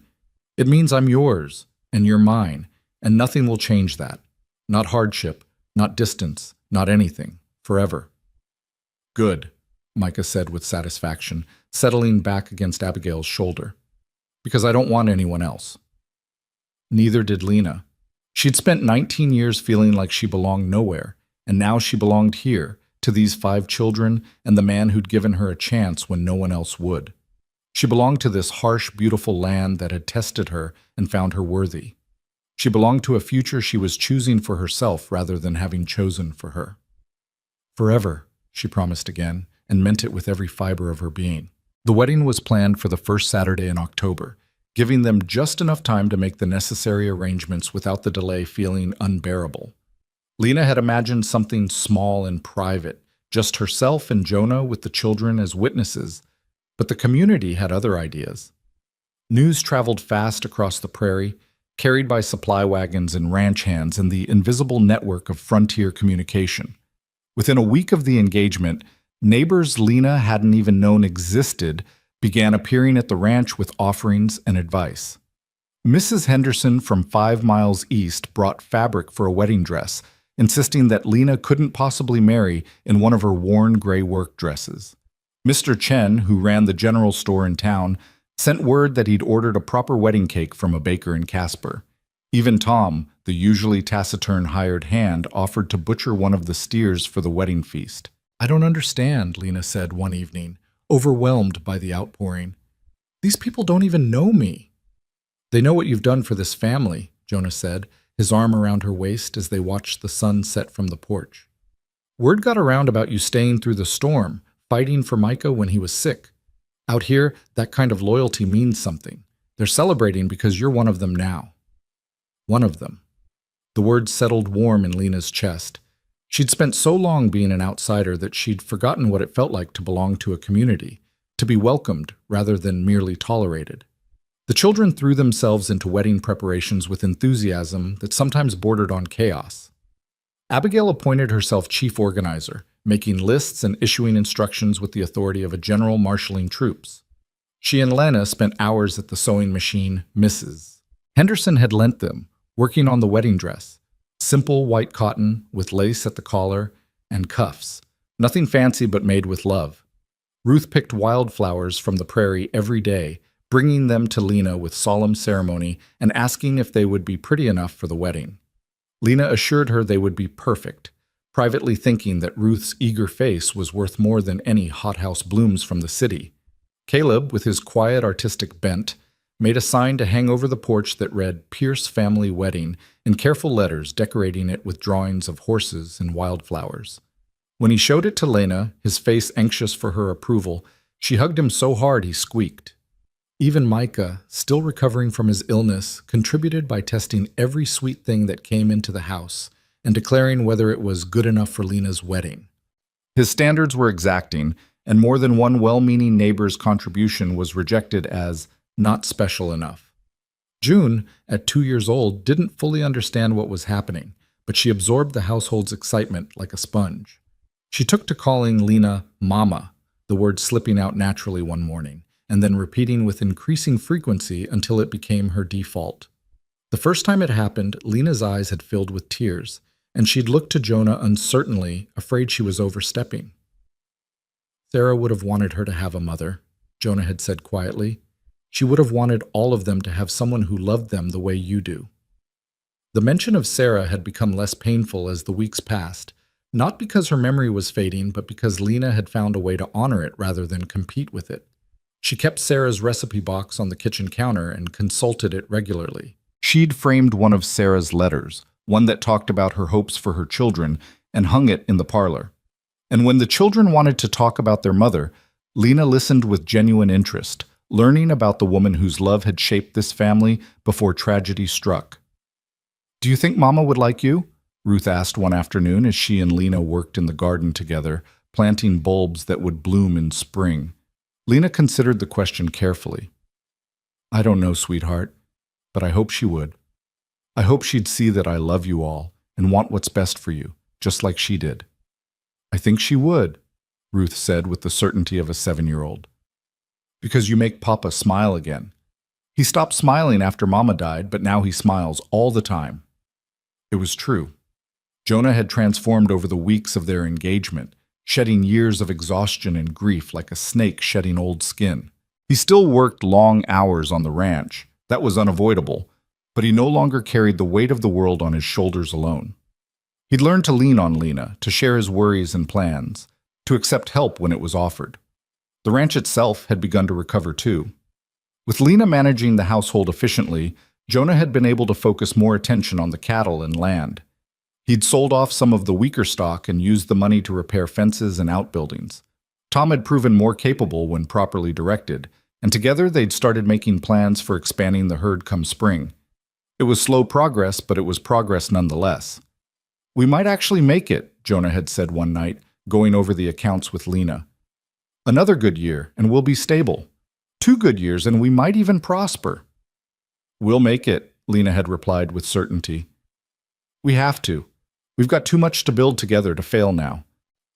As the wedding day approached, Lena found herself simultaneously excited and terrified. She'd never imagined she would marry, had resigned herself to spinsterhood and a life of moving from household to household. Now she was about to legally bind herself to a man, to become stepmother to 5 children, to take on responsibilities that would have seemed impossible just months ago. The night before the wedding, unable to sleep, she slipped downstairs and found Abigail in the kitchen, also awake, sitting at the table with a cup of milk. "Can't sleep either?" Lena asked, joining her. "I keep thinking about tomorrow," Abigail admitted, "about how everything's going to be different." "Everything's already different," Lena pointed out gently. "Tomorrow just makes it official." "I know, but..." Abigail twisted her cup in her hands. "What if you change? What if once you're married to father, you decide you don't want to be bothered with us anymore? What if you become mean or distant or Abigail? Lena reached across the table and took the girl's hand. Look at me. When Abigail's eyes met hers, Lena continued firmly. I chose you before I chose your father. Do you understand that? I fell in love with you children first, with your strength and your sweetness and your resilience. Your father came later. So even if, and this is purely hypothetical, something went wrong between Jonah and me, I would still fight to stay in your lives, because you're mine now, all of you. Marriage certificate or not, you're mine. Abigail's eyes filled with tears. Promise? I promise.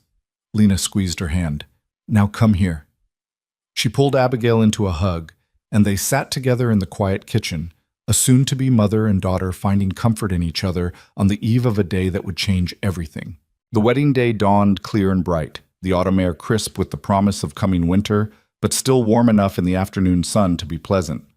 Lena woke early, her stomach fluttering with nerves, and found Abigail already up and heating water for baths. Today you get to be pampered, Abigail declared. No cooking, no cleaning, no work at all. Ruth and I will handle everything. Lena wanted to protest, but the determined look on Abigail's face stopped her. Instead, she allowed herself to be shepherded through a leisurely bath, her hair washed and carefully braided with wildflowers woven through it. The wedding dress fit perfectly, the simple style suiting her far better than anything elaborate would have. When she finally looked at herself in the small mirror, Lena barely recognized the woman staring back. Gone was the gaunt, frightened girl who'd stepped off the train 3 months ago.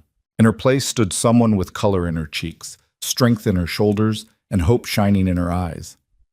You look beautiful, Ruth whispered, standing in the doorway with June on her hip.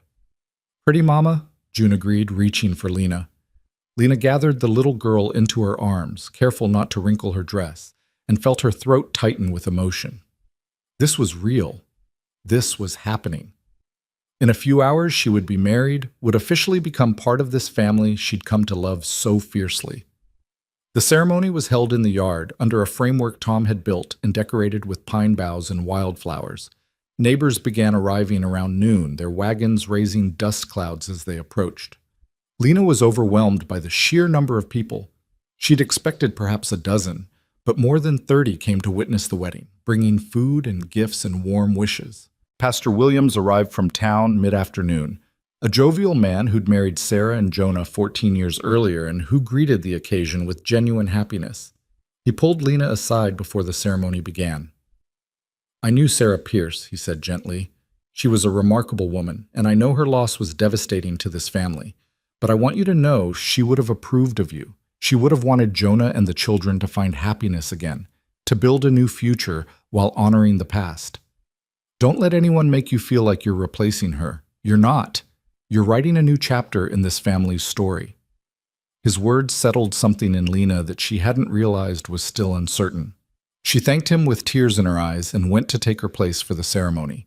Jonah stood waiting under the pine boughs, dressed in his best suit with his hair freshly cut and his boots polished to a shine. When he saw Lena approaching, his expression transformed into something so tender and odd that she nearly stumbled.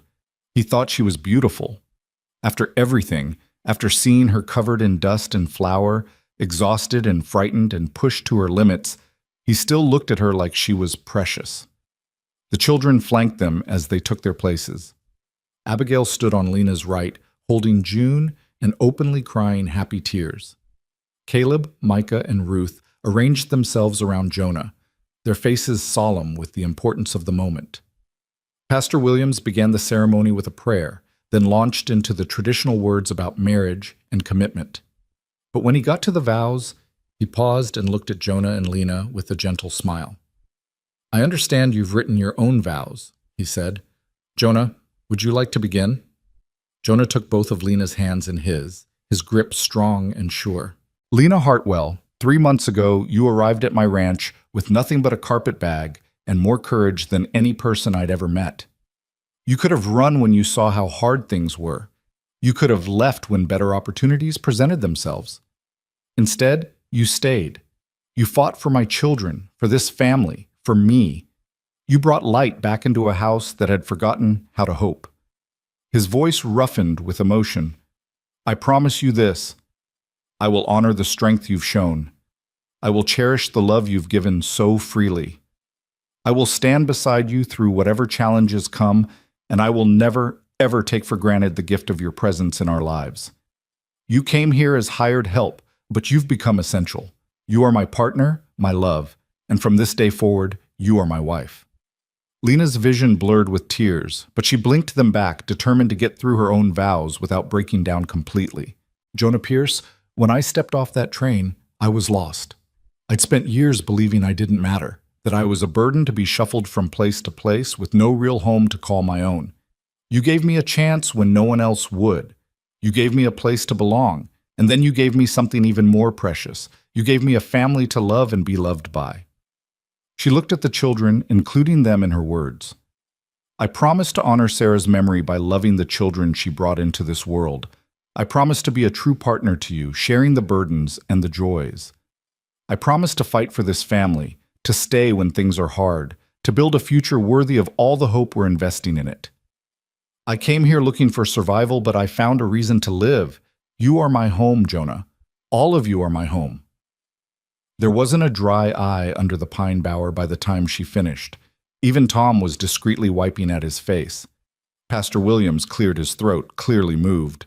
By the power vested in me, I now pronounce you husband and wife. Jonah, you may kiss your bride.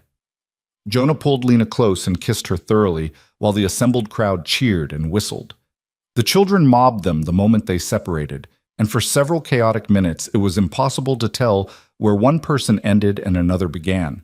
They were simply a family, bound together by love and choice and the formal vows they'd just exchanged.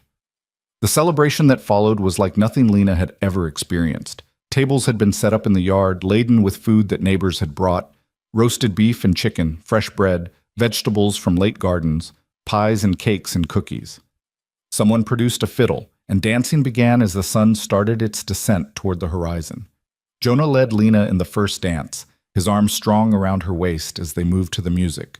He wasn't a graceful dancer, but he was confident, and that was enough. Lena followed his lead, laughing when he spun her and nearly sending them both tumbling. Happy? He murmured into her ear during a slower song. Happier than I ever thought possible, Lena admitted. Is this real, Jonah? Or am I going to wake up on that train, still on my way to a ranch where nobody wants me? It's real. He kissed her temple. You're Lena Pierce now, my wife, their mother, and nobody can take that away from you. The party continued into the evening, neighbors reluctant to leave such a joyful occasion. The children, overstimulated and exhausted, eventually collapsed in various corners.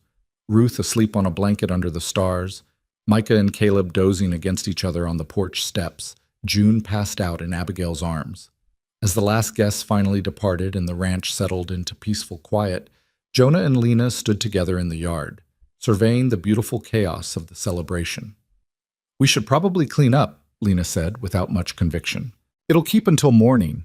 Jonah turned her to face him. Tonight, I just want to be with my wife. The word still felt strange and wonderful. Wife. Lena was someone's wife, not by arrangement or desperation, but by genuine choice and love. They put the children to bed together, a routine that felt both familiar and newly significant now that it was official. Then Jonah led Lena to the room that had been his alone and was now theirs to share. Lena's few possessions had been moved in earlier, her mother's ring now resting on the dresser beside a framed photograph of Sarah with the children. If this makes you uncomfortable, Lena started, gesturing to Sarah's photograph. It doesn't, Jonah said firmly. Sarah was part of my past, and I loved her. But you're my future, Lena, and I love you just as much, just differently. There's room in my heart for both. That night, Jonah was gentle and patient with Lena's inexperience, making her first time something tender rather than frightening. Afterward, lying in his arms in the darkness, Lena marveled at how far she'd come, from unwanted orphan to cherished wife, from rootless wanderer to the heart of a family. The transformation felt almost miraculous. What are you thinking? Jonah asked, his fingers trailing through her unbraided hair. That I'm grateful. Lena said honestly, that I'm terrified of losing this, that I can't believe this is my life now. Believe it. Jonah pulled her closer. Because this is just the beginning, Lena. We've got years ahead of us, years to build this ranch into something prosperous, years to raise these children and maybe add more of our own, years to grow old together watching the seasons change over this land. More children. The thought sent a thrill through Lena. The possibility of carrying Jonah's child, of adding to this family they were building, felt like the ultimate proof that she belonged here. The weeks after the wedding settled into a new rhythm. Lena was no longer the housekeeper, but the mistress of the household, and while her daily tasks remained largely the same, the weight of them felt different. She was working for her own home now, caring for her own family, building her own future. The children adjusted to the change with surprising ease. They'd already been calling her Lena, or Mama, so the formal shift in her status didn't alter their relationships. If anything, it seemed to give them permission to lean on her more fully, to trust that she wouldn't disappear. Abigail, in particular, bloomed under the certainty of Lena's permanent presence.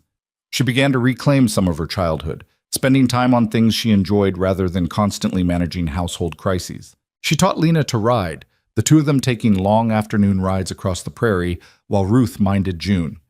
She talked about her hopes for the future, maybe becoming a teacher someday, or learning to run a ranch of her own. "You don't have to leave to do that," Lena pointed out one day. "This ranch will need running for a long time yet. You could stay, learn from your father, eventually take over." The possibility clearly hadn't occurred to Abigail, but Lena could see the idea taking root. A daughter running a ranch, it was unusual but not unheard of, and Abigail had the intelligence and determination to do it well. Caleb opened up in ways he hadn't before, talking more freely about his feelings and fears. He admitted that he'd been afraid to love Lena fully because everyone he loved seemed to leave him. Lena's marriage to his father had finally convinced him that she was truly staying, and the relief was palpable. He started bringing her his drawings again, seeking her opinion and praise, and Lena made sure to display the best ones around the house. Ruth lost her nervous habit of sucking her fingers, her general anxiety easing as the household stabilized. She attached herself to Lena like a small shadow, following her from room to room, helping with chores, chattering about everything and nothing. The transformation from the silent, watchful child Lena had first met was remarkable. Micah, fully recovered from his illness, channeled his energy into helping around the ranch.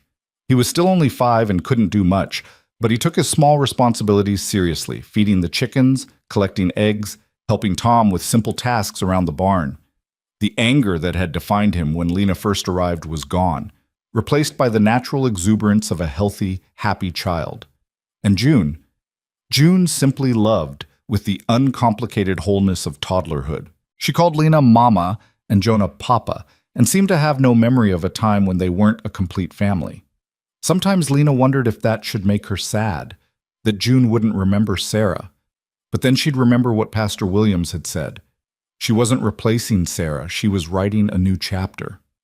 Sarah would live on in the stories they told, in the recipes they used, in the love that had shaped these children from birth. As autumn deepened into winter, Lena finally understood what Jonah had warned her about. The isolation was real and sometimes oppressive. Snow piled high around the house, cutting them off from town for weeks at a time. The work was constant and exhausting, keeping the fires going, cooking for 7 people, managing the household while Jonah and Tom fought to keep the livestock alive in brutal cold. But Lena had been right when she told Jonah that loneliness was different when you weren't alone. The isolation didn't crush her because she was surrounded by people she loved, by children who needed her, by a husband who cherished her. The long winter evenings were spent reading together, playing games, working on projects. Jonah taught the boys to carve wood, producing crude but enthusiastic animals and tools. Lena taught the girls to knit, and they made scarves and mittens for everyone. On the coldest nights, they all piled into the front room, sleeping near the fire for warmth, and those nights, cramped and uncomfortable as they were, felt more like family than anything Lena had experienced in her previous life. Christmas came and went, marked by simple gifts and a feast Lena and Abigail prepared together. Jonah surprised Lena with a locket containing a tiny photograph of all 7 of them taken in town the previous month. Inside the other half was a piece of paper with Jonah's handwriting. My family, my heart, my home. Lena gave Jonah a new work jacket she'd sewn in secret, using fabric she'd ordered months ago and hidden in her trunk. It was practical but made with love, every stitch a promise of care and commitment. For the children, there were small treasures: a new doll for June, a set of watercolors for Caleb, books for Ruth and Abigail, a pocket knife for Micah that made him feel impossibly grown up. But the best gift came unbidden and unexpected in late January, when Lena woke one morning with a familiar queasiness and realized what it meant. She was pregnant, carrying Jonah's child, adding to the family they'd built together.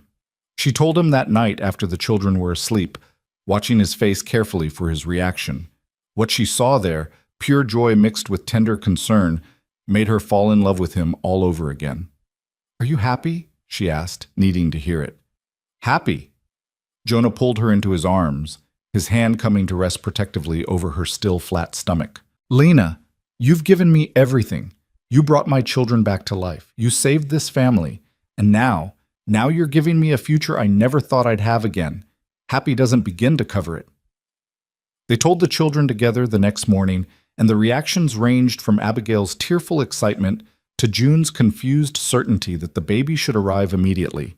Even Tom, when he heard the news, offered gruff congratulations and promised to work extra hard come spring so Jonah could spend more time with his growing family. Winter finally released its grip in late March, the snow melting into rushing streams that fed the parched earth. The prairie turned green almost overnight, and wildflowers bloomed in impossible profusion. Jonah and Tom began the work of spring roundup, checking the cattle that had survived the winter and planning for the future. Lena's pregnancy progressed smoothly, her body adapting with surprising ease. By late spring, her condition was obvious, and she found herself both amused and touched by how protective everyone became. The children treated her like she might shatter at any moment. Jonah fussed over her constantly, insisting she rest more and work less. Even the ranch hands who came through on various errands treated her with exaggerated courtesy. "I'm pregnant, not dying," Lena protested one day when Jonah tried to prevent her from carrying a basket of laundry. "I know that," Jonah said, taking the basket anyway. "But I lost Sarah to childbirth, and I'll be damned if I lose you too. So humor me, please, and let people help you." Lena understood then that his protectiveness came from fear, and she stopped protesting quite so much. Instead, she accepted help gracefully and used her extra energy to plan for the future, sewing baby clothes with Abigail's help, organizing the nursery that would be set up in their room, reading everything she could find about childbirth and infant care. On a warm day in early May, Lena and Abigail decided to plant a tree in the pasture near the house. It was Abigail's idea, a marker of new growth and new beginnings, and Lena loved it immediately. They chose a young cottonwood sapling that Tom had found near the creek and carried it carefully to a spot where it would have room to grow tall. The whole family helped with the planting. Jonah and Caleb dug the hole while Micah carried buckets of water from the pump. Ruth and June collected rocks to mark the base, and Lena and Abigail carefully lowered the sapling into place and filled in the earth around its roots. "What should we call it?" Ruth asked as they patted down the soil. "The future tree," Micah declared immediately, "because it's for the future." It was a child's logic, simple and profound, and everyone agreed. The future tree it would be, a living marker of this family's journey from grief to joy, from brokenness to wholeness, from barely surviving to truly living. As Lena stood back to admire their work, Jonah came up behind her and wrapped his arms around her, his hands resting on the swell of her stomach where their child grew. The other children clustered around them, June demanding to be picked up, Micah showing off the dirt under his fingernails with pride, Ruth and Caleb arguing good-naturedly about whether the tree was perfectly straight, Abigail supervising everyone with the gentle authority she'd developed. They were messy and loud and imperfect and absolutely beautiful.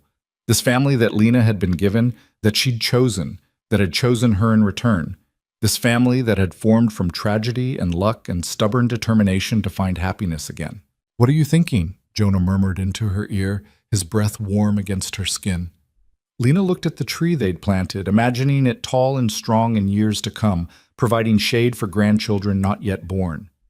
She looked at the ranch buildings, slowly being repaired and improved. She looked at the prairie stretching in every direction, harsh and beautiful and full of promise. I'm thinking that I came here believing I was disposable, Lena said quietly. And somewhere along the way, I learned I was essential, that I mattered, that I was worth choosing and keeping and loving. You were always worth that, Jonah said fiercely. The world just took too long to show you.